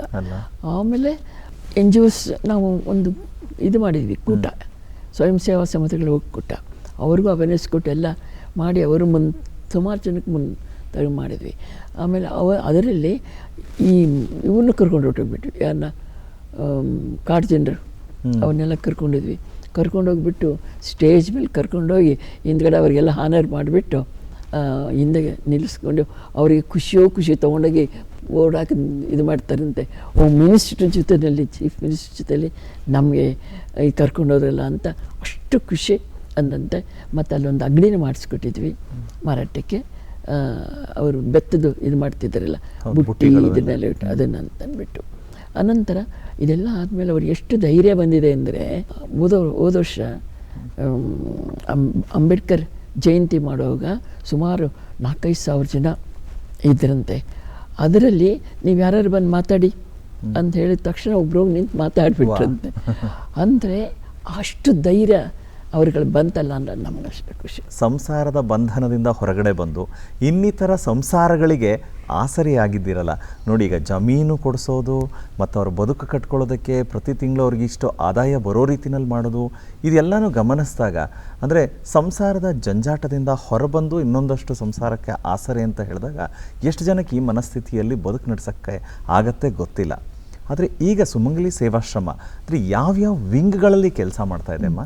40-30 ಸೈಟ್, ಅವ್ರಿಗೆ ಸೈಟ್ ಬೇಕು ಮನೆಗೆ ಅಂತ 40-30 ಸೈಟ್ 200 ಮನೆಗಳಿಗೆ ಅದು ಕೊಡಿಸೋಂಗಾಯ್ತು, ಕೊಟ್ಟಿದ್ದಾರೆ ಆಯ್ತಲ್ಲ. ಆಮೇಲೆ ಅವ್ರಿಗೆ ಅಲ್ಲಿ ಮನೆಗಳನ್ನ ಕಟ್ಟಿಸ್ಬೇಕಂತೇಳಿ CSR ಫಂಡಿಗೆ ಹಾಕಿದ್ವಿ, ಅದು ಬಂದಿದೆ. ಆಮೇಲೆ ಮನೆಗಳು ಕಟ್ಟಿಸ್ಕೊಟ್ಬಿಟ್ರೆ ಅವ್ರ ಊಟ, ಬಟ್ಟೆ, ವಸತಿ, ವಿದ್ಯಾಭ್ಯಾಸ ಎಲ್ಲ ಮುಗಿಯಿತು ಅಲ್ಲಿ. ಜೊತೆಗೆ ಅಮ್ಮ, ಹೌದು, ಸುಮಂಗಲಿ ಸೇವಾಶ್ರಮ ಇವತ್ತು ಯಾವ್ಯಾವ ವಿಭಾಗದಲ್ಲಿ ಕೆಲಸ ಮಾಡ್ತಾ ಇದೆ ಅಮ್ಮ? ಎಜುಕೇಷನ್ ಮಾಡ್ತಾಯಿದ್ವಿ, ಮತ್ತು ಟ್ರೈನಿಂಗ್ ಕೊಡ್ತಾಯಿದ್ವಿ ಹೆಣ್ಮಕ್ಳಿಗೆ. ಅವರು ಸ್ವತಃ ಮಾಡ್ತಾಯಿದ್ದಾರೆ. ಅದರಲ್ಲಿ ನಾವು ಹಪ್ಪಳ, ಸಂಡಿಗೆ ಅದು ಮಾಡ್ತಕ್ಕಂಥ ಒಂದು ವಿಂಗು, ಮತ್ತು ಇದು phenyl, soap liquid, soap powder, soap, ಇದನ್ನೆಲ್ಲ ಶಾಂಪು ಇದನ್ನೆಲ್ಲ ಮಾಡೋದನ್ನು ಟ್ರೈನಿಂಗ್ ಕೊಡ್ತೀವಿ ಸುಮಾರು ಜನಕ್ಕೆ. ಅದು ಬ್ರೋಷರ್ನಲ್ಲಿ ಕೊಟ್ಟಿದ್ದೀವಿ. ಅದರಲ್ಲಿ ಅವರವರೇ ಮನೆಯಲ್ಲಿ ಮಾಡಿಕೊಂಡು ಅವ್ರ ಮಕ್ಕಳನ್ನ ಎಜುಕೇಷನ್ ಕೊಟ್ಕೊಂಡು ಮನೇನೂ ಮಾಡಿಕೊಂಡು ಚೆನ್ನಾಗಿದ್ದಾರೆ ಕೆಲವರು. ಇನ್ನೊಂದು ಗೌರಿಬಿದನೂರಲ್ಲಿ ಒಂದು ಗ್ರಾಮ, ಅವರಿಗೆ ನಾವು ಟ್ರೈನಿಂಗ್ ಕೊಟ್ಟಿದ್ವಿ. ಹಪ್ಪಳ, ಅಮ್ಮ ಹಪ್ಪಳ ಮಾರಾಟ ಹೆಂಗೆ ಮಾಡೋದು ಅಂದರೆ, ನೀವು ತೊಗೊಂಡು ಬನ್ನಿ ನಾವು ಮಾಡ್ತೀವಿ ಅಂತೇಳಿ ಮಾಡಿದ್ದೆಲ್ಲ ತೊಗೊಂಡು ತರಿಸ್ಕೊಳ್ತಾ ಇದ್ವಿ, ನಮಗೂ ಯೂಸ್ ಮಾಡ್ತಿದ್ವಿ, ಮತ್ತು ಅವ್ರಿಗೆ ದುಡ್ಡು ಕೊಟ್ಬಿಡ್ತಿದ್ವಿ.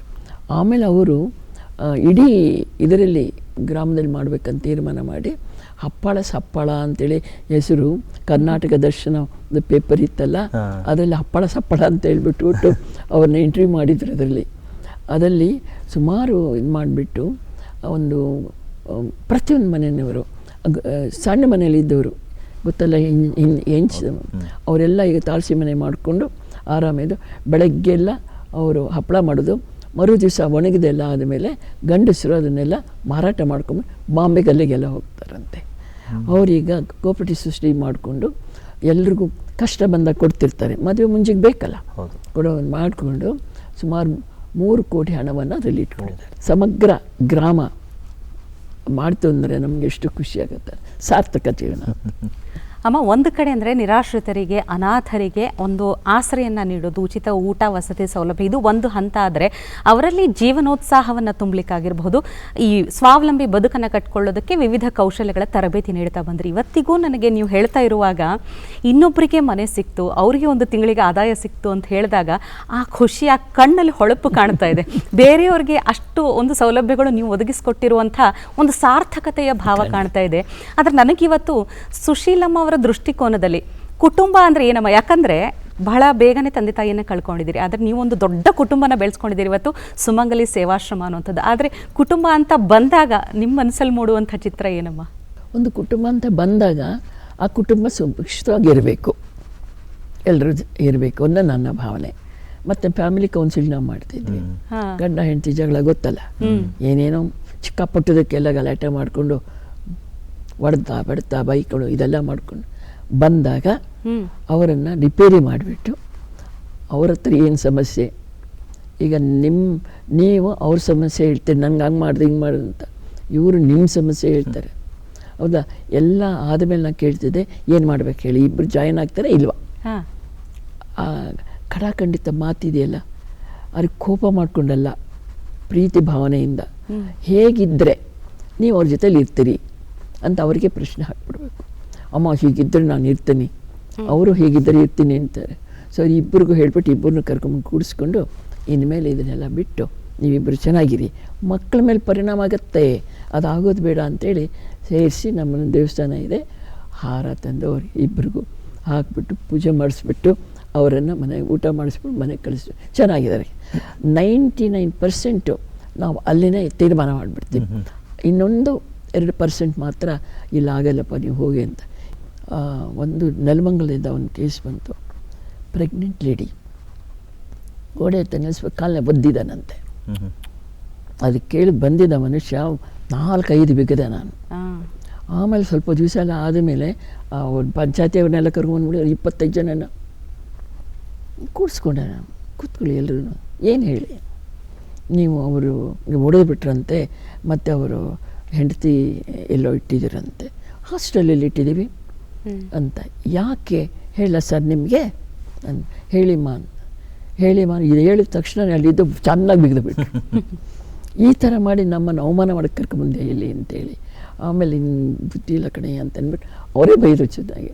ಅಂದರೆ ನಮಗೆ ನೋವಾಗತ್ತೆ. ಎಂಥ ಸಂದರ್ಭದಲ್ಲಿ ಜೋಪಾನ ಮಾಡತಕ್ಕ ಸಂದರ್ಭದಲ್ಲಿ ಹಿಂಸೆ ಕೊಟ್ಟಾಗ ಅವರೆಷ್ಟು ದೊಂದು ಕೊಡ್ತಾರಲ್ವ, ಒಳಗಡೆ ಇರೋ ಮಗುಗೆ ಏಟು ಬೀಳಲ್ಲ. ಸೊ ಈ ಥರ ಇಂಥದ್ದೆಲ್ಲ ಕೇಸ್ ತುಂಬ ಇದೆ. ಕೌನ್ಸಿಲಿಂಗಲ್ಲಿ 1882 ಸೆಂಟ್ರಲ್ ಗೌರ್ಮೆಂಟಲ್ಲಿ ಶುರು ಮಾಡಿದ್ರು, ಸ್ಟೇಟ್ ಗೌರ್ಮೆಂಟಲ್ಲಿ ಶುರು ಮಾಡಿದ್ರು. ನಮ್ಮಲ್ಲೂ ನಾವು ಶುರು ಮಾಡಿಕೊಂಡು ನಾವು ಈ ರೀತಿ ಮಾಡಿ ಈಗಲೂ ಬರ್ತಾ ಇರ್ತಾರೆ, ಈಗಲೂ ಬರ್ತಿರ್ತಾರೆ. ಒಂದು ಮಾಡಿ ಕಳಿಸಿದ್ದು ಮೆಜಾರಿಟಿ. ಸುಮಂಗಲಿ ಸೇವಾಶ್ರಮದಲ್ಲಿ ತುಂಬ ಜನ ಸಹಾಯ ಬೇಡಿ ಬರ್ತಾರೆ, ಆಶ್ರಯ ಬೇಡಿ ಬರ್ತಾರೆ. ಅಂದರೆ ನಿಮಗೆ ನಿಮ್ಮದೇ ಆದ ನೀತಿ ನಿಯಮಗಳಿದೆಯಾ? ಅಂದರೆ ಅವ್ರನ್ನ ಸೇರಿಸ್ಕೊಳ್ಬೇಕು ಅಂತ ಹೇಳಿದಾಗ ನಿಜವಾಗ್ಲೂ ಸಮಸ್ಯೆಯಿಂದ ಬಳಲ್ತಾ ಇದ್ದಾರಾ? ಅಂದರೆ ಅವರ ಬ್ಯಾಕ್ಗ್ರೌಂಡ್ ತಿಳ್ಕೊಂಡು ನೀವು ಸೇರಿಸ್ಕೊಳ್ತೀರಾ? ಯಾಕಂದರೆ ಏನೂ ಗೊತ್ತಿಲ್ಲ, ಸುಮ್ಮನೆ ಅವ್ರಿಗೆ ಸಮಸ್ಯೆ ಇದೆ ಅಂತ ಸೇರಿಸ್ಕೊಂಡಿದ ತಕ್ಷಣ ಮುಂದೆ ದೊಡ್ಡ ದೊಡ್ಡ ಸಮಸ್ಯೆಗಳು ಎದುರಿಸಬೇಕಾಗತ್ತೆ. ಆಗಿದೆ. ಅದು ಹೇಗೆ ಅದನ್ನು ನೀವು ಚಾರ್ಟ್ ಔಟ್ ಮಾಡ್ತೀರಾ? ಕೇಳಿದೆ ಅವರೇ ಓಡೋಗ್ಬಿಡ್ತಾರೆ. ಸುಮಾರು ಆಗಿದೆ. ಯಾಕೆಂದರೆ ಇಲ್ಲಿ ನಮ್ಮಲ್ಲಿ ಇರ್ತಕ್ಕಂಥ ಕಾರ್ಯಚಟುವಟಿಕೆಗಳು ಅವ್ರಿಗೆ ಅಡ್ಜಸ್ಟ್ ಆಗಲ್ಲ. ಹೋಗಿ ಆಗಿದೆ ಅದು. ಸೊ ಅದಕ್ಕೆ ನಾವೇನು ಯೋಚನೆ ಮಾಡಲ್ಲ. ಆದರೆ ಬಂದವ್ರನ್ನ ಸ್ವಲ್ಪ ಸೈಕಾಲಜಿ ಸ್ಟಡಿ ಆಗಬೇಕು. ಅದೇ ಅನುಭವದಿಂದ ಬಂದದ್ದು ನನಗೆ ಸೈಕಾಲಜಿ ಸ್ಟಡಿ. ಅವ್ರನ್ನ ಒಂದೊಂದೇ ಮನಸ್ಸಲ್ಲಿರೋ ತೆಗಿತಾ ಅವ್ರಿಗೇನಾಗುತ್ತೆ, ಹಗರ ಆಗ್ತಾರೆ. ಆ ನೋವನ್ನೆಲ್ಲ ಹಾಕ್ಬಿಡ್ತಾರಲ್ಲ, ಹಗರ ಆಗಿಬಿಡ್ತಾರೆ. ಹಗರ ಆದಮೇಲೆ ಆಮೇಲೆ ಮಕ್ಕಳ ಫ್ಯೂಚರ್ ಏನು ಅಂದ, ಅವ್ರ ಮುಂದಿನ ಭವಿಷ್ಯ ಹೇಗಿರಬೇಕು ಆಗುತ್ತಾ ಅಂತ ಕೇಳ್ತಾ ಇಲ್ಲಮ್ಮ ನೀವೇನು ಹೇಳ್ತಾರೆ ನಾವು ರೆಡಿ ಅಂತ ಅವಾಗ ಸೇರಿಸ್ಬಿಟ್ಟು ಕಳಿಸ್ಬಿಡ್ದು. ಓಕೆ. ಯಾಕಂದರೆ ಈಗ ನೋಡ್ತಾ ಇರೋರು ಯಾರಾದರೂ ಆಸಕ್ತಿ ಇದ್ದವರು ಬರಬೇಕು, ನಮಗೆ ಸಮಸ್ಯೆ ಇದೆ ನಿಜವಾಗ್ಲೂ ಅಂದಾಗ ಒಂದು ಅಥೆಂಟಿಸಿಟಿ ಬೇಕಲ್ವಾ ಅಮ್ಮ? ಅಂದರೆ ನೀವು ಅವ್ರು ಬಂದಾಗ ಅವ್ರನ್ನ ವಿಚಾರಿಸೋದ್ರ ಜೊತೆಗೆ ಅವರ ಹಿನ್ನೆಲೆಯ ಜೊತೆಗೆ ಅವರ ID ಅಂದರೆ ಲೈಕ್ ಆಧಾರ ಆ ಥರದ್ದೆಲ್ಲ ತೊಗೊಳ್ತೀರಾ? ಎಲ್ಲ ತೊಗೊಳ್ತೀವಿ. ಇಲ್ಲ ಅಂತ ನಮಗೆ ಗೊತ್ತಾಗಲ್ವಲ್ಲ. ಹೌದು, ಹಿಂದೆ ಗೊತ್ತಿರಲಿಲ್ಲ. ಈಗ ಎಲ್ಲ ಒಂದು ಪಟ್ಟಿನೇ ಒಬ್ಬೊಬ್ರಿಗೂ ಒಂದೊಂದು ಫೈಲ್ ಮಾಡಿದ್ದೀವಿ. ಹೆಣ್ಮಕ್ಳು ಬರ್ತಾರೆ, ಮತ್ತು ಹಾಸ್ಟೆಲ್ ಇರ್ತಾರೆ, ಮೆಂಟಲಿ ಇರೋರು ಬರ್ತಾರೆ. ಬಂದರೆ ಅದು ಸ್ಪಂದನಲ್ಲಿ ಟ್ರೀಟ್ಮೆಂಟ್ ಆಗಿರುತ್ತೆ. ಬರ್ತಾರೆ, ಬರ್ತಾ ಅವ್ರಿಗೊಂದು ಏನು ಮಾಡಬೇಕು ಅಂತಂದರೆ ಪ್ರೀತಿ ಕೊಡಬೇಕು.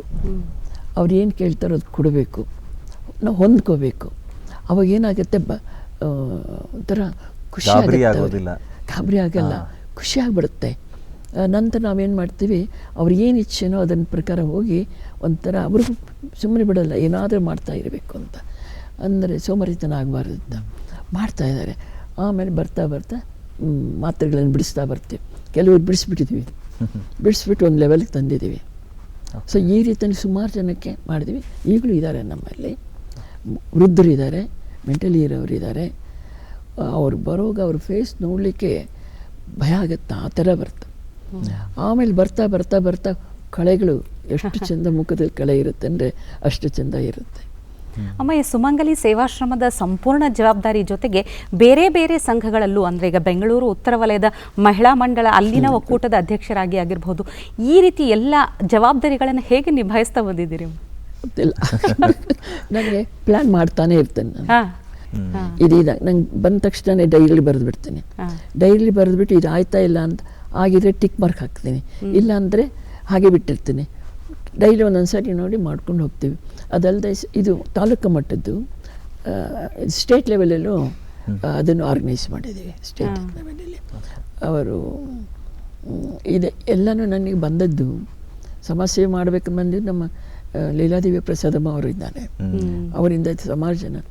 ನಮ್ದು ಹೇಳ್ಬೇಕಂದ್ರೆ ತುಂಬ ಇದೆ, ಒಂದೊಂದು ಇಷ್ಟಿದೆ. ಅದನ್ನು ಪೂರ್ಣ ಗುರಿ ಮುಟ್ಟೋದಕ್ಕೆ ಏನೇನಾಗುತ್ತೆ ಒಂದಿಷ್ಟು, ಅದಕ್ಕೆ ಆಶ್ರಮ ನಡೆದು ಬಂದ ದಾರಿ ಅಂತೇಳಿ ಒಂದು ಬರಿಬೇಕಂತ ಇದ್ದೀವಿ. ಅದು ಕೈಪಿಡಿ ಆಗ್ಬೇಕು ಬೇರೆಯವರಿಗೆ, NGOsಗೆ. ಹೌದು, ಇಷ್ಟೆಲ್ಲ ಮಾಡಿ ನಾವ್ಯಾಕೆ ಮಾಡಬಾರ್ದು? ಹೌದು, ಖಂಡಿತ ಅದು ಆದರ್ಶವಾಗಬೇಕು. ಈಗ ಅವರಿಗೆಲ್ಲ ನಾವು ಹೆಲ್ಪ್ ಮಾಡಿದ್ದೀವಿ, ಅವೇರ್ನೆಸ್ ಕೊಟ್ಟಿದ್ದೀವಿ. ಅಕೌಂಟ್ಸ್ ಮಾಡೋದು ಹೇಗೆ, ಪ್ಲ್ಯಾನ್ ಮಾಡೋದು ಹೇಗೆ ಜನಗಳನ್ನು ನಿಮ್ಮ ಹತ್ರಕ್ಕೆ ತಗೋಬೇಕು. ಸಮಾಜ ಸೇವೆ ದುಡ್ಡಿಲ್ಲ ಅಂತಂದರೆ 10 ರೂಪಾಯಿ 5 ರೂಪಾಯಿ ಇದ್ದೇ ಇರುತ್ತೆ ನಿಮ್ಮ ಹತ್ರ, ತೊಗೊಂಡೋಗಿ ಅಂಗನವಾಡಿಗೆ ಚಾಕ್ಲೇಟ್ ಕೊಡಿ. ಅದೊಂದು ಪುಟ್ಟದಾಯ್ತು, ಮಕ್ಕಳು ಎಷ್ಟು ಖುಷಿ ಪಡ್ತಾರೆ, ಅದೊಂದು ಸೇವೆ ಆಯಿತು. ಆಮೇಲೆ ಬುಕ್ಸ್ಗಳು ಕೊಡಿ. ನಿಮ್ಗೆ ಅದು ಖುಷಿ ನೋಡ್ಬಿಟ್ಟು ನಿಮ್ಮ ಮೈಂಡಲ್ಲಿ ಆಗುತ್ತೆ ನಾನು ಮಾಡಬೇಕಂತ. ಮಾಡ್ತಾ ನಿಮ್ಮ ಸ್ನೇಹಿತರ ಕಲೆಕ್ಟ್ ಮಾಡ್ಕೊಳ್ಳಿ, ಮತ್ತಷ್ಟು ಮಾಡಿ ಅಂತೇಳಿ ಈ ರೀತಿ ಅವರಿಗೆ ಫಂಡ್ ರೈಸಿಂಗ್ ಮಾಡೋದು ಅಂಥೇಳಿ ಅದನ್ನೆಲ್ಲ ಆರ್ಗನೈಸ್ ಮಾಡ್ತಾಯಿದ್ದಾರೆ. ಮತ್ತು ನಮ್ಮದು 1 ಕೋಟಿ ಗಿಡಗಳನ್ನು ಹಾಕೋದು ಒಂದು ಸಂಕಲ್ಪ ಆಯಿತು. 40 ಲಕ್ಷ ಆಗಿದೆ ಈಗ. ಹೌದಾ? ಇನ್ನು 60 ಲಕ್ಷ ಈ 2 ವರ್ಷದಲ್ಲಿ ಮುಗಿಸ್ಬಿಡೋದು ಕಾಯ್ತಾ ಇದ್ದಾರೆ ಎಲ್ಲರೂ. ಓಕೆ. ಸ್ವಲ್ಪ CSR ಫಂಡ್ಗೆ ನಾವು ಕಾಯ್ತಾ ಇದ್ದೀವಿ. ಅದು ಬಂದ ತಕ್ಷಣ ಅದು ಮಾಡೋಣ ಅಂತ ಹೇಳ್ಬಿಟ್ಟು ಇದೆ. ಈ ಥರ ಹೇಳ್ತಾ ಹೋದ್ರೆ ತುಂಬ ಇದೆ. ಇರಲಿ ಅಮ್ಮ, ಅಲ್ಲ ನಾವು ತುಂಬ ವಿಚಾರಗಳನ್ನು ವೆರಿ ಡೀಟೇಲ್ ಆಗಿ ಮಾತಾಡಲಿಲ್ಲ ಅಂದ್ರೂ ಮುಖ್ಯವಾದ ವಿಚಾರಗಳನ್ನು ಕೇಳ್ತಾನೆ ಇದ್ದೀವಿ. ನೀವಾಗಲೇ ಹೇಳಿದರೆ ಕಾಡು ಜನರಿಗೋಸ್ಕರ ಅವರಿಗೊಂದು ಬದುಕು ಕಟ್ಕೊಳ್ಳೋದಕ್ಕೆ ಮತ್ತು ನೆಲೆ ನಿಲ್ಲೋದಕ್ಕೆ ಮತ್ತು ಅವ್ರಿಗೆ ವ್ಯವಸಾಯ ಮಾಡೋದಕ್ಕೆ ಭೂಮಿಯ ಜಾಗ ಏನು ಅವ್ರನ್ನ ಕೊಡಿಸ್ಬೇಕು ಅನ್ನೋದು ಇತ್ತು ಅಂತ. ಆದರೆ ಸುಮಂಗಲಿ ಸೇವಾಶ್ರಮ ತನ್ನ ಸ್ವಂತ ಜಾಗದಲ್ಲಿದೆಯಾ ಮತ್ತೆ ಅದು ಬೇರೆಯವ್ರ ಜಾಗದಲ್ಲಿ ಮತ್ತೆ ಆಶ್ರಯ ಪಡ್ಕೊಂಡಿದೆಯಾ? ಇಲ್ಲ, ಸ್ವಂತ ಜಾಗನೇ. ದಾನ ಕೊಟ್ಟರು ಅದು. ಇನ್ನೊಂದೆರಡು ಮಾತ್ರ ಪರ್ಚೇಸ್ ಮಾಡಿದ್ವಿ ಅಲ್ಲೇ. ಆಮೇಲೆ ಇನ್ನೊಂದೆಲ್ಲ ಪರ್ಚೇಸ್ ಮಾಡಿ ಗಲಾಟೆಗಳೆಲ್ಲ ಅದಕ್ಕೆ ಹಂಗೆ ಬಿಟ್ಟಿದ್ವಿ. Okay okay. ಅವ್ರು ಇನ್ನೊಬ್ಬರು ಬೇಡಪ್ಪ ಅಂತ ಅಂದ್ಬಿಟ್ಟು ಇನ್ನೊಬ್ಬರು ಯಾರು ಬಂದರು, ಎಂಟ್ರಾದರು. ಪಾಪ ನಮಗೊಂದಿಷ್ಟು ಅಮೌಂಟು ಕೊಟ್ಟರು. ಆಮೇಲೆ ಅಲ್ಲಿ ಅವರಿಗೆ ಸಮಸ್ಯೆ ಆಯಿತು. ಇನ್ನು ಬರಬೇಕು ದುಡ್ಡು ನಮಗೆ. ಆದರೆ ಗೊತ್ತಿಲ್ಲ ಹೆಂಗಾಗುತ್ತೋ. ಆಗಲಿ, ಒಳ್ಳೆ ಕೆಲಸಗಳಿಗೆ ಒಂದು ಸ್ವಲ್ಪ ನಿಧಾನ ಆದ್ರೂ ಅದು ಒಳ್ಳೆ ಸಕ್ಸಸ್ ಸಿಗತ್ತೆ ಅನ್ನೋದು ಸತ್ಯ ಅಲ್ಲ ಅಮ್ಮ. ಅದರ ಜೊತೆಗೆ ಅಮ್ಮ, ಹೌದು, ಈಗ ನೀವು ಹೇಳ್ತಾ ಬಂದಂಗೆ ಹೆಸರಿಗೆ ತಕ್ಕಂತೆ ಹೆಣ್ಣುಮಕ್ಕಳ ಸಮಸ್ಯೆಗೆ ಪೂರಕವಾಗಿ ಎಲ್ಲ ಆ ಒಂದು ಸಮೂಹಕ್ಕೆ ಗಂಡು ಮಕ್ಳಿಗೇನು ಇಲ್ವಾ? ಮಾಡ್ತಿದ್ದೀರಾ ಏನಾದರೂ? ಮತ್ತು ಗಂಡು ಮಕ್ಕಳಿಗೆಲ್ಲನೂ ಅವೇರ್ನೆಸ್ ಕೊಡ್ತೀವಿ. ನಾವಲ್ಲಿ ಇಟ್ಕೊಳ್ಳಲ್ಲ. ಅದೇ, ಓಕೆ. ಯಾಕೆಂದ್ರೆ ಹೆಣ್ಮಕ್ಳಿದಾರಲ್ಲ, ಮೊದಲು ಇಟ್ಕೊಂಡಿದ್ವಿ. ಆಮೇಲೆ ಬೇಡ, ಹೆಣ್ಮಕ್ಳು ಗಂಡು ಮಕ್ಕಳು ಒಟ್ಟಿಗೆ ಬೇಡ ಅಂತೇಳಿ ಸಪ್ರೇಟ್ ಮಾಡಿದ್ವಿ. ಗಂಡು ಮಕ್ಕಳು ಬಂದರೆ ಬೇರೆ ಕಡೆ ಕಳಿಸಿ, ಸಿದ್ಧಗಂಗಾ ಮಠ, ಸುತ್ತೂರು ಮಠ ಆ ಕಡೆಗೆ ಡೈರೆಕ್ಷನ್ ಮಾಡಿಬಿಡ್ತೀವಿ. ಯಾರಿಗೂ ಹಾಗೆ ಹೋಗಿ ಅಂತ ಹೇಳಲ್ಲ. ಆದರೂ ಅಮ್ಮ, ಇವತ್ತಿಗೂ ನಿಮ್ಮ ಮಾತು ಕೇಳಿದಾಗ, ನಿಮ್ಮ ಉತ್ಸಾಹ ನೋಡಿದಾಗ ಎಷ್ಟು ಖುಷಿ ಆಗ್ತಿದೆ ಅಂದರೆ, 87 ವಯಸ್ಸು ನಿಮಗಿವತ್ತು. ಅಂದರೆ ಬಹುಶಃ ನೀವು ಸಮಾಜ ಸೇವೆ ಅನ್ನೋದು ವೃತ್ತಿಯಾಗಿ ತೆಗೆದುಕೊಂಡಿದ್ರೆ ನಿವೃತ್ತಿ ಅಂತ ಘೋಷಣೆ ಮಾಡ್ತಿದ್ರೇನೋ. ಆದರೆ ಇದು ವೃತ್ತಿ ಅಲ್ಲ, ನಿಮ್ಮ ಬದುಕಿನ ಜೊತೆಗೆ ಬಂದ್ಬಿಟ್ಟಿದೆ. ಇವತ್ತಿಗೂ ಇಷ್ಟೆಲ್ಲ ಕೆಲಸಗಳು, ಇಷ್ಟೆಲ್ಲ ಜವಾಬ್ದಾರಿಗಳು ನಿಭಾಯಿಸಬೇಕು ಅಂದಾಗ ಆರೋಗ್ಯನೂ ಅಷ್ಟೇ ಚೆನ್ನಾಗಿ ಕಾಪಾಡ್ಕೊಳ್ಬೇಕಾಗತ್ತೆ. ಹೇಗೆ ಮಾಡ್ತೀರಮ್ಮ ಇದೆಲ್ಲ? ಕಾಲು ನೋವಿದೆ. ಇಲ್ಲಿ ಒಬ್ಬರು ಸಹಾಯ ಕೊಡ್ತಾರೆ ನನಗೆ, ನಡ್ಕೊಂಡು ಹೋಗ್ತೀನಿ ಬರ್ತೀನಿ. ಮತ್ತು ಆರೋಗ್ಯ ಇದೆ, ಶುಗರ್ ಇಲ್ಲ, ಏನಿಲ್ಲ, BP ಇಲ್ಲ, ಶುಗರ್ ಇಲ್ಲ, ಏನಿಲ್ಲ. ಇದು ಮಾತ್ರ ಇದೆ. ಏನೋ ಇವತ್ತು ಹಲ್ಲದ ಸಮಸ್ಯೆ ಇರುತ್ತಲ್ಲ, ಡಾಕ್ಟರ್ ವಯೋಸಹಜ ಎಲ್ಲವೂ ಬಂದ್ಬಿಡುತ್ತಮ್ಮ, ಅದು ಬೇರೆ ವಿಷಯ. ಆದರೆ ಮನಸ್ಸಿನ ಆರೋಗ್ಯ ಇದೆಯಲ್ಲ, ಅಷ್ಟು ಖುಷಿ ಇರುವಂಥದ್ದು, ಸಾರ್ಥಕತೆಯ ಭಾವ ಇದೆಯಲ್ಲ ಅಲ್ಲಿ. ನಿಮ್ಮ ಇಂಥ ಒಂದು ಅದ್ಭುತವಾದಂಥ ಸಾಧನೆಯನ್ನು ಗುರುತಿಸಿ ಕಿತ್ತೂರು ರಾಣಿ ಚೆನ್ನಮ್ಮ ವಿಶ್ವವಿದ್ಯಾಲಯ ನಿಮಗೆ ಗೌರವ ಡಾಕ್ಟರೇಟನ್ನು ಕೊಡುತ್ತೆ. ಎಷ್ಟು ಖುಷಿ ಅನ್ನಿಸ್ತಮ್ಮ? ತುಂಬಾ ಖುಷಿಯಾಗುತ್ತೆ. 3 ರಾಷ್ಟ್ರಪತಿಗಳ ಅವಾರ್ಡ್ ಸಿಕ್ಕಿದೆ. ಒಂದು ಜೈಲ್ ಸಿಂಗ್ದು, ಯಾವಾಗ ಅಂದರೆ ಮಕ್ಕಳ ಇದಕ್ಕೆ ಮಹಿಳೆಯರು ಇದಕ್ಕಂತಾನೆ ಇದು ಮಾಡ್ತಿದ್ವಿ ಅಂತ ಶುರುವಿನಲ್ಲೇ. ನಾವೇನು ಹಾಕಿಲ್ಲ, ಹೌದಾ? ಅವರೇ ಆರಿಸ್ಕೊಳ್ತಾ ಇದ್ದಾರೆ. ಜೈಲ್ ಸಿಂಗ್ ಸಿಕ್ಕಿದೆ. ಆಮೇಲೆ ವೆಂಕಟರಮಣ ಅವರು ನಮ್ಮ ವೀವಿಂಗ್ ಇತ್ತು ನಮ್ಮಲ್ಲಿ, ಅದು ಕಲಿಸ್ತಾ ಇದ್ವಿ. ಎಲ್ಲ ಥರದ್ದು ಮಾಡಿದ್ದೀವಿ. ಸೊ ಇದಕ್ಕೆ ಅವರು ಆರಿಸ್ಕೊಟ್ರು. ಆಮೇಲೆ ಸೋಷಿಯಲ್ ಸರ್ವಿಸ್ಗೆ ಪ್ರವಣ ಮುಖರ್ಜಿ ಅವರು ಸೋಷಿಯಲ್ ಸರ್ವಿಸರಿಗೆ ದುರ್ಗಾಬಾಯಿ ದೇಶಮುಖ್ ಅವಾರ್ಡ್ ಕೊಟ್ಟರು. ಈಗ ಇದು ಬಂದಿರುತ್ತೆ ನಮ್ಮ ದ್ರೌಪದಿ ಮುರ್ಮು ಪದ್ಮಶ್ರೀ ಅವಾರ್ಡ್ ಅವರಿಂದ ಬರ್ತಾ ಇದೆಯಲ್ಲ, ಅದು ನಂಗೆ ಭಾಳ ಖುಷಿ ಆಯಿತು. ಸುಮಂಗಲಿ ಸೇವಾಶ್ರಮಕ್ಕೆ ಒಂದು ಸೇವೆ ಮಾಡೋ ಸೌಭಾಗ್ಯ, ಅದರ ಜೊತೆಗೆ ಹಲವು ದಾನಿಗಳ ನೆರವು, ಇನ್ನೊಂದು ಕಡೆ ಬೆಂತಟ್ಟುವಂಥ ಕೆಲಸಕ್ಕೆ ಸ್ಫೂರ್ತಿ, ಪ್ರಶಸ್ತಿ, ಸಮ್ಮಾನಗಳು ಅಂತ ಸುಮಂಗಲಿ ಸೇವಾಶ್ರಮ ಅಂದುಕೊಂಡಿದ್ದೆಲ್ಲವೂ ಮಾಡ್ತಾ ಬಂದಿದೆ.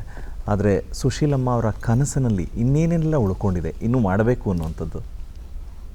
ಅದಕ್ಕೆ ಮೊದಲು ಒಂದು ಹೇಳಿಬಿಡ್ತೇನೆ. ಏನಪ್ಪ ಅಂತೇಳಿ, ಇದೆಲ್ಲ ಮಾಡಲಿಕ್ಕೆ ನಮಗೆ ದಾನಿಗಳು, ಹೌದು, ಮತ್ತು ನಮ್ಮ ರಾಜ್ಯ ಸರ್ಕಾರ, ಕೇಂದ್ರ ಸರ್ಕಾರ, ಪ್ಲಸ್ ಕಂಪನಿಗಳು, ಸಂಘ ಸಂಸ್ಥೆಗಳು, ರೋಟರಿ ಕ್ಲಬ್, ಲಯನ್ಸ್ ಕ್ಲಬ್ ಎಲ್ಲರೂ ಸಹ ಕೈ ಜೋಡಿಸಿದ್ದಾರೆ. ಅವ್ರಿಗೆಲ್ಲರೂ ಸಹ ನಾನು ಅನಂತ ಧನ್ಯವಾದಗಳನ್ನು ಅರ್ಪಿಸ್ತೀನಿ ಈ ಸಂದರ್ಭದಲ್ಲಿ. ಯಾಕೆಂದರೆ ಅವರು ಮಾಡಿಲ್ಲ ಅಂದರೆ ಆಗುತ್ತೆ.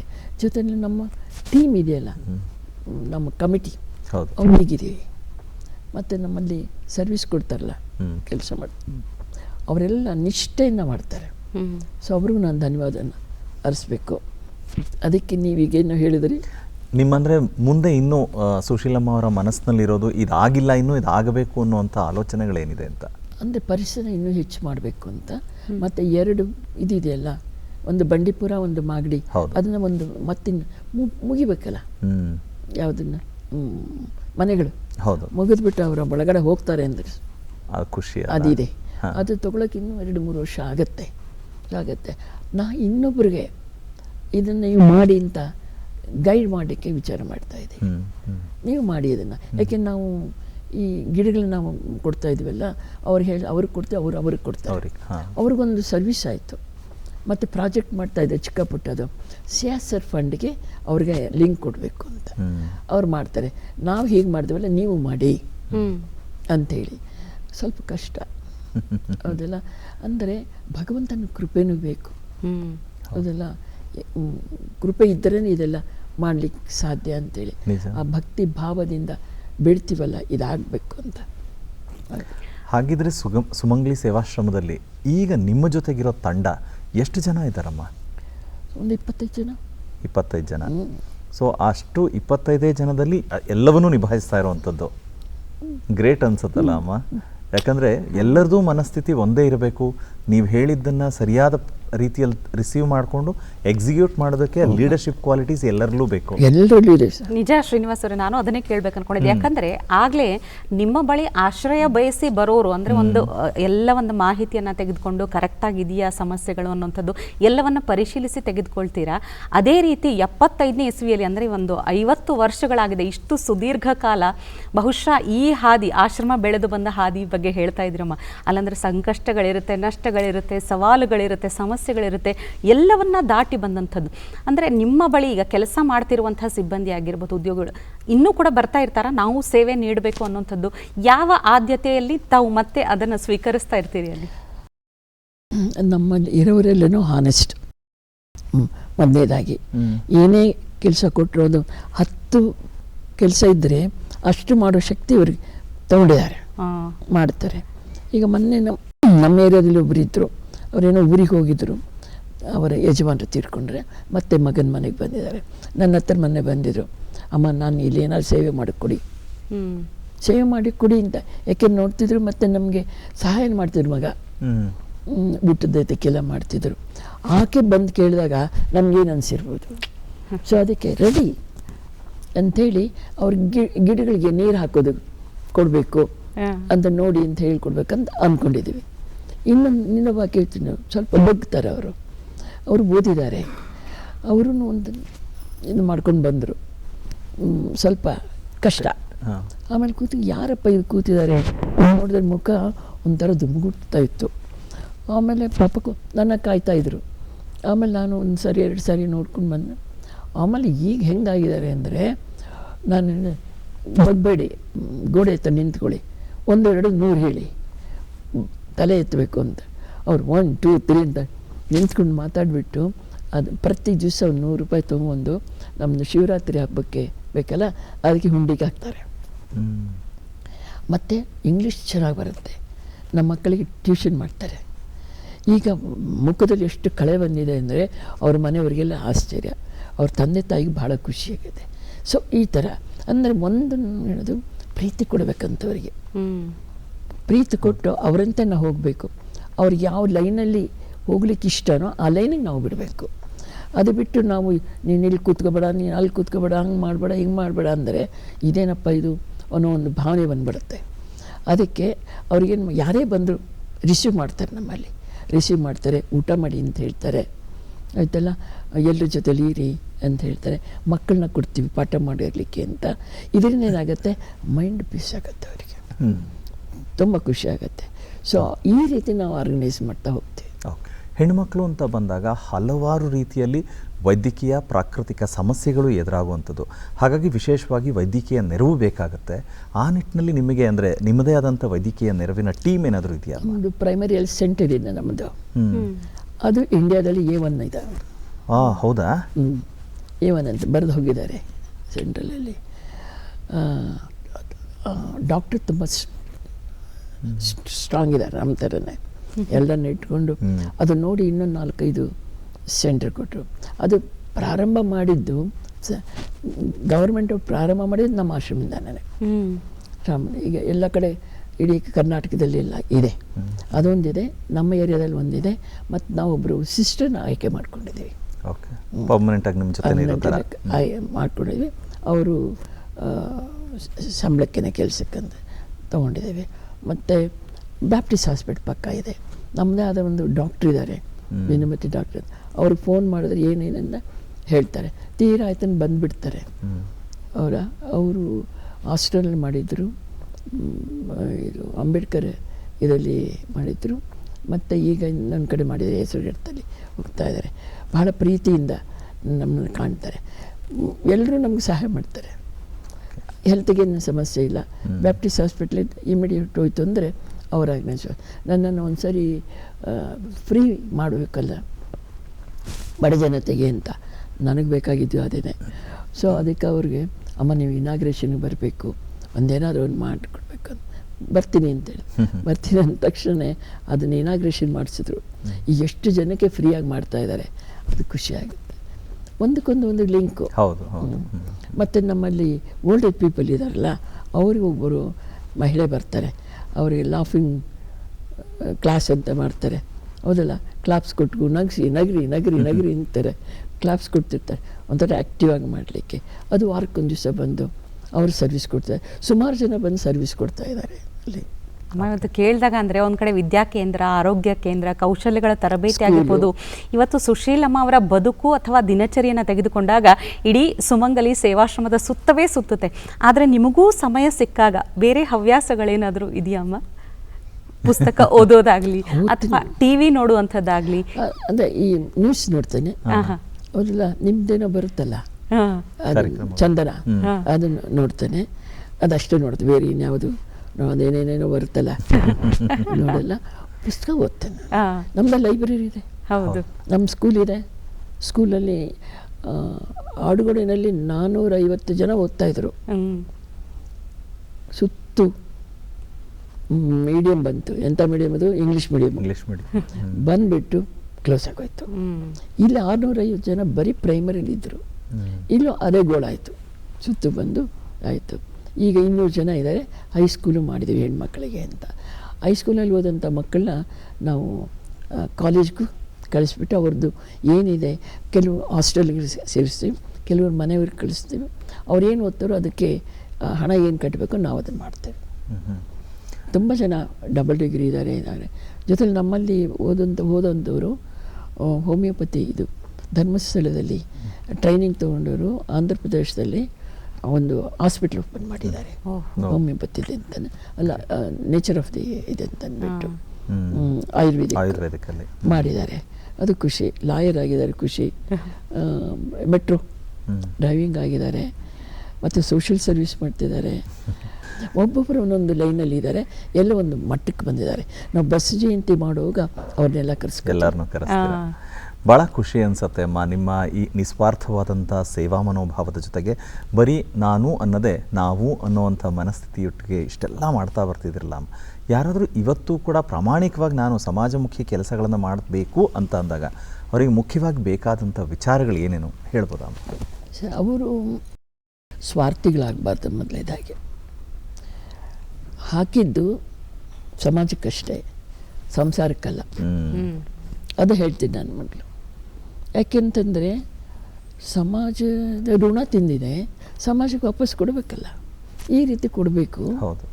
ಆದರೆ ನೀವು ಅದರಿಂದ ಮತ್ತೆ ನೀವು ತೊಗೊಂಡ್ರೆ ನೀವು ದುರ್ವಿಗಳಾಗ್ತೀರಿ ಅಂತ ಅವ್ರು ಕೊಟ್ಟೆ. ಆಗಲೇ ನಿಮ್ಗೆ ಹೇಳಿದೆ ಟ್ರೈನಿಂಗ್ ಎಲ್ಲ ಕೊಡ್ತೀವಿ ಅಂತ. ಅವರೆಲ್ಲ ಬರ್ತಾರೆ ನಮಗೆ ಇದಕ್ಕೆ. ಸೊ ಅವರು ಟ್ರೈನಿಂಗ್ ಸುಮಾರು ಜನ ಇದು ಮಾಡ್ಕೊಂಡಿದ್ದಾರೆ, ಸರ್ವಿಸ್ ಕೊಟ್ಟಿದ್ದಾರೆ. ಸರ್ವಿಸ್ ಕೊಟ್ಟು ಕೆಲವು ಸ್ವಸಹಾಯ ಗುಂಪುಗಳು ಮಾಡಿ ಅವ್ರಿಗೆ ಟ್ರೈನಿಂಗ್ ಕೊಡ್ತಿದ್ದಾರೆ, ಎಲ್ಲ ಮಾಡ್ತಿದ್ದಾರೆ. ಒಬ್ಬರಂತೂ ಒಂದು ಕಂಪ್ನಿ ಮಾಡಿ ಇದಿದೆ, ನೇಚರ್ ಆಫ್ ದಿ ಪೌಡರ್ ಎಂಥದ್ದು ಮಾಡ್ತಾರೆ, ಉಪ್ಪಿನಕಾಯಿ ಹಪ್ಪಳ ಮಾಡೋ ಒಂದು ಕಂಪ್ನಿನ ಓಪನ್ ಮಾಡಿ 20 ಜನ ಹೆಣ್ಮಕ್ಳಿಗೆ ಕೆಲಸ ಕೊಟ್ಟಿದ್ದಾರೆ. ಬಾಗಲಕೋಟೆಯಲ್ಲಿ ಗಂಗೂಬಾಯಿ ರಜಪೂತ್ ಅಂತ ಹೇಳ್ಬಿಟ್ಟು ನಮ್ಮಲ್ಲಿ ಬಂದು ಟ್ರೈನಿಂಗ್ ತೊಗೊಂಡು ಹೋದವರು ಮಾಡಿ ನಮ್ಗೆ ಎಷ್ಟು ಖುಷಿ ಆಗುತ್ತೆ. ಅದಲ್ಲ, ಅದು ಎಲ್ಲ ಕಡೆ ಕಳಿಸ್ತಾ ಇದ್ದಾರೆ ಅಂತೆ, ಬೆಂಗಳೂರಿಗೂ ಬರುತ್ತಂತೆ. ಚಟ್ನಿ ಪುಡಿ, ಮಸಾಲೆ ಪುಡಿ ಏನೇನೋ ಇದೆಯಲ್ಲ ಇಷ್ಟೊಂದು ನಮಗೆ ಎಲ್ಲ ಮಾಡಿ ಕಳಿಸ್ತಾ ಇದ್ದಾರಂತೆ. ಅವ್ರಿಗೇನೋ ಒಂದು ಸ್ವಲ್ಪ ಹಣದ ಇನ್ನು ಸ್ವಲ್ಪ ಇದ್ದರೆ ಇನ್ನಷ್ಟು ಜನ ಮಹಿಳೆಯರಿಗೆ ಕೊಡ್ಬೋದು ಅಂತ. ಅದಕ್ಕೆ ನಾನು ಹೇಳಿದೆ CSR ಫಂಡ್ಗೆ ಹಾಕಿ ನಿಮಗೆ ಸಿಗುತ್ತೆ ಅಂತ ಗೈಡ್ ಮಾಡ್ತಾ ಇದ್ದೀನಿ. ಅದು ಆಗತ್ತೆ. ಅದು ಇನ್ನೊಂದು 15-20 ಜನ 20 ಜನ ಕುಟುಂಬಕ್ಕೆ ಆಗ್ತಿದೆ. ಇನ್ನೊಂದು 20 ಜನ ಕುಟುಂಬ ಆದರೆ ಅವರು ಮುಂದಕ್ಕೆ ಬರ್ತಾರಲ್ಲ, ಅಷ್ಟೇ ನನಗೆ ಇದು ಬಹಳ ಖುಷಿ ಆಗುತ್ತಮ್ಮ. ಅಂದರೆ ಯಾವ ನಿರೀಕ್ಷೆ ಅಪೇಕ್ಷೆ ಇಲ್ಲದೆ ತಾವು ನಿರಂತರವಾಗಿ ಏನು ಕೆಲಸ ಮಾಡ್ಕೊಂಡು ಬಂದಿದ್ದೀರಿ, ಈ ಸಾಧನೆ ಈ ಸೇವೆ ಗುರುತಿಸಿ ಸಾಕಷ್ಟು ಪ್ರಶಸ್ತಿ ಬಿರುದು ಸನ್ಮಾನಗಳೆಲ್ಲವೂ ಕೂಡ ಬಂದಿದೆ. ಇವತ್ತು ನಮ್ಮ ದೂರದರ್ಶನ ಚಂದನದಲ್ಲಿ ವಾರದ ಅತಿಥಿಯಾಗಿ ಬಂದು ಈ ಕಾರ್ಯಕ್ರಮದಲ್ಲಿ ನಿಮ್ಮ ಹಳೆಯ ಜೀವನದ ಅಂದರೆ ಎಲ್ಲವನ್ನ ಮೆಲುಕು ಹಾಕಿದಾಗ ಹೇಗೆ ಅನಿಸ್ತಮ್ಮ? ತುಂಬ ಖುಷಿ ಆಯಿತು. ಆ ಎನರ್ಜಿ ಥರಲ್ಲ ಇನ್ನಷ್ಟು ಜಾಸ್ತಿ ಆಗುತ್ತೆ. ಮತ್ತು ಬೇರೆಯವರು ಇದನ್ನು ಕೇಳ್ತಾರಲ್ಲ, ಅವ್ರು ಯಾರೇ ಬಂದು ನಾವು ಗೈಡ್ ಮಾಡಲಿಕ್ಕೆ ನಾವು ಸಿದ್ಧ ಇದ್ದೀವಿ. ಗೈಡ್ ಮಾಡಲಿಕ್ಕೆ ಯಾವ ಲೈನ್ ಹೋಗಬೇಕು ಆ ಲೈನಿಗೆ ಕೊಡಲಿಕ್ಕೆ ಅಂತ ಹೇಳ್ಬಿಟ್ಟು ಅಂತ. ಭಾಳ ಖುಷಿ ಆಯಿತು ಅಮ್ಮ. ಯಾಕಂದರೆ ನೀವು ತುಂಬ ಸಲ ಸಮಾಜಮುಖಿಯ ಕೆಲಸಗಳಿಗೋಸ್ಕರ ಚಂದನಕ್ಕೆ ಬಂದಿದ್ದುಂಟು. ಆದರೆ ಪದ್ಮಶ್ರೀ ಗೌರವ ಬಂದ ಮೇಲೆ ನಮ್ಮ ಜೊತೆ ಕೂತು ಮಾತಾಡ್ತಾ ಇದ್ದಿರಲ್ಲ, ಬಹುಶಃ ಇದು ನಮ್ಮ ಕಾರ್ಯಕ್ರಮದ ಮೌಲ್ಯ ಕೂಡ ಹೆಚ್ಚಾಗಿದೆ. ಹಾಗೆ ನೀವು ಕಾರ್ಯಕ್ರಮಕ್ಕೆ ಪ್ರೀತಿಯಿಂದ ಸಮಯ ಕೊಟ್ಟು ಇಂಥ ಸಂದರ್ಭದಲ್ಲೂ ಕೂಡ ಬಂದು ವಿಚಾರಗಳನ್ನು ಹಂಚ್ಕೊಂಡ್ರಿ. ಹಾಗಾಗಿ ನಮ್ಮ ಚಂದನ ವಾಹಿನಿ, ನಮ್ಮ ವೀಕ್ಷಕರು, ಇಡೀ ನಮ್ಮ ತಂಡದ ಪರವಾಗಿ ನಮ್ಮ ಕಡೆಯಿಂದ ನಿಮಗೆ ಮತ್ತೊಮ್ಮೆ ಅಭಿನಂದನೆ ಹಾಗೆ ವಂದನೆಗಳು ಅಮ್ಮ. ಧನ್ಯವಾದಗಳು. ಖುಷಿ ಆಯಿತು. ಥ್ಯಾಂಕ್ ಯು ಅಮ್ಮ. Thank you.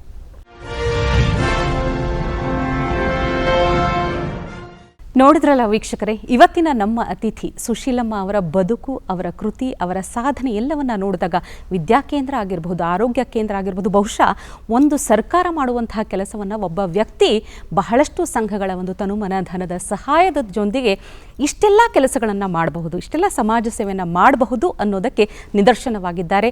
ಇಂತಹ ಬದುಕು, ಇಂತಹ ಕಥೆಗಳು ಮತ್ತಷ್ಟು ನಮಗೆ ಪ್ರೇರಣೆ ತುಂಬಲಿ ಎನ್ನುವಂತಹ ಸದಾಶಯದೊಂದಿಗೆ ಇವತ್ತಿನ ಕಾರ್ಯಕ್ರಮ ಮುಗಿಸ್ತಾ ಇದ್ದೀವಿ. ಮುಂದಿನ ವಾರ ಮತ್ತೊಬ್ಬ ಅತಿಥಿಯೊಂದಿಗೆ ಭೇಟಿಯಾಗೋಣ. ನಮಸ್ಕಾರ.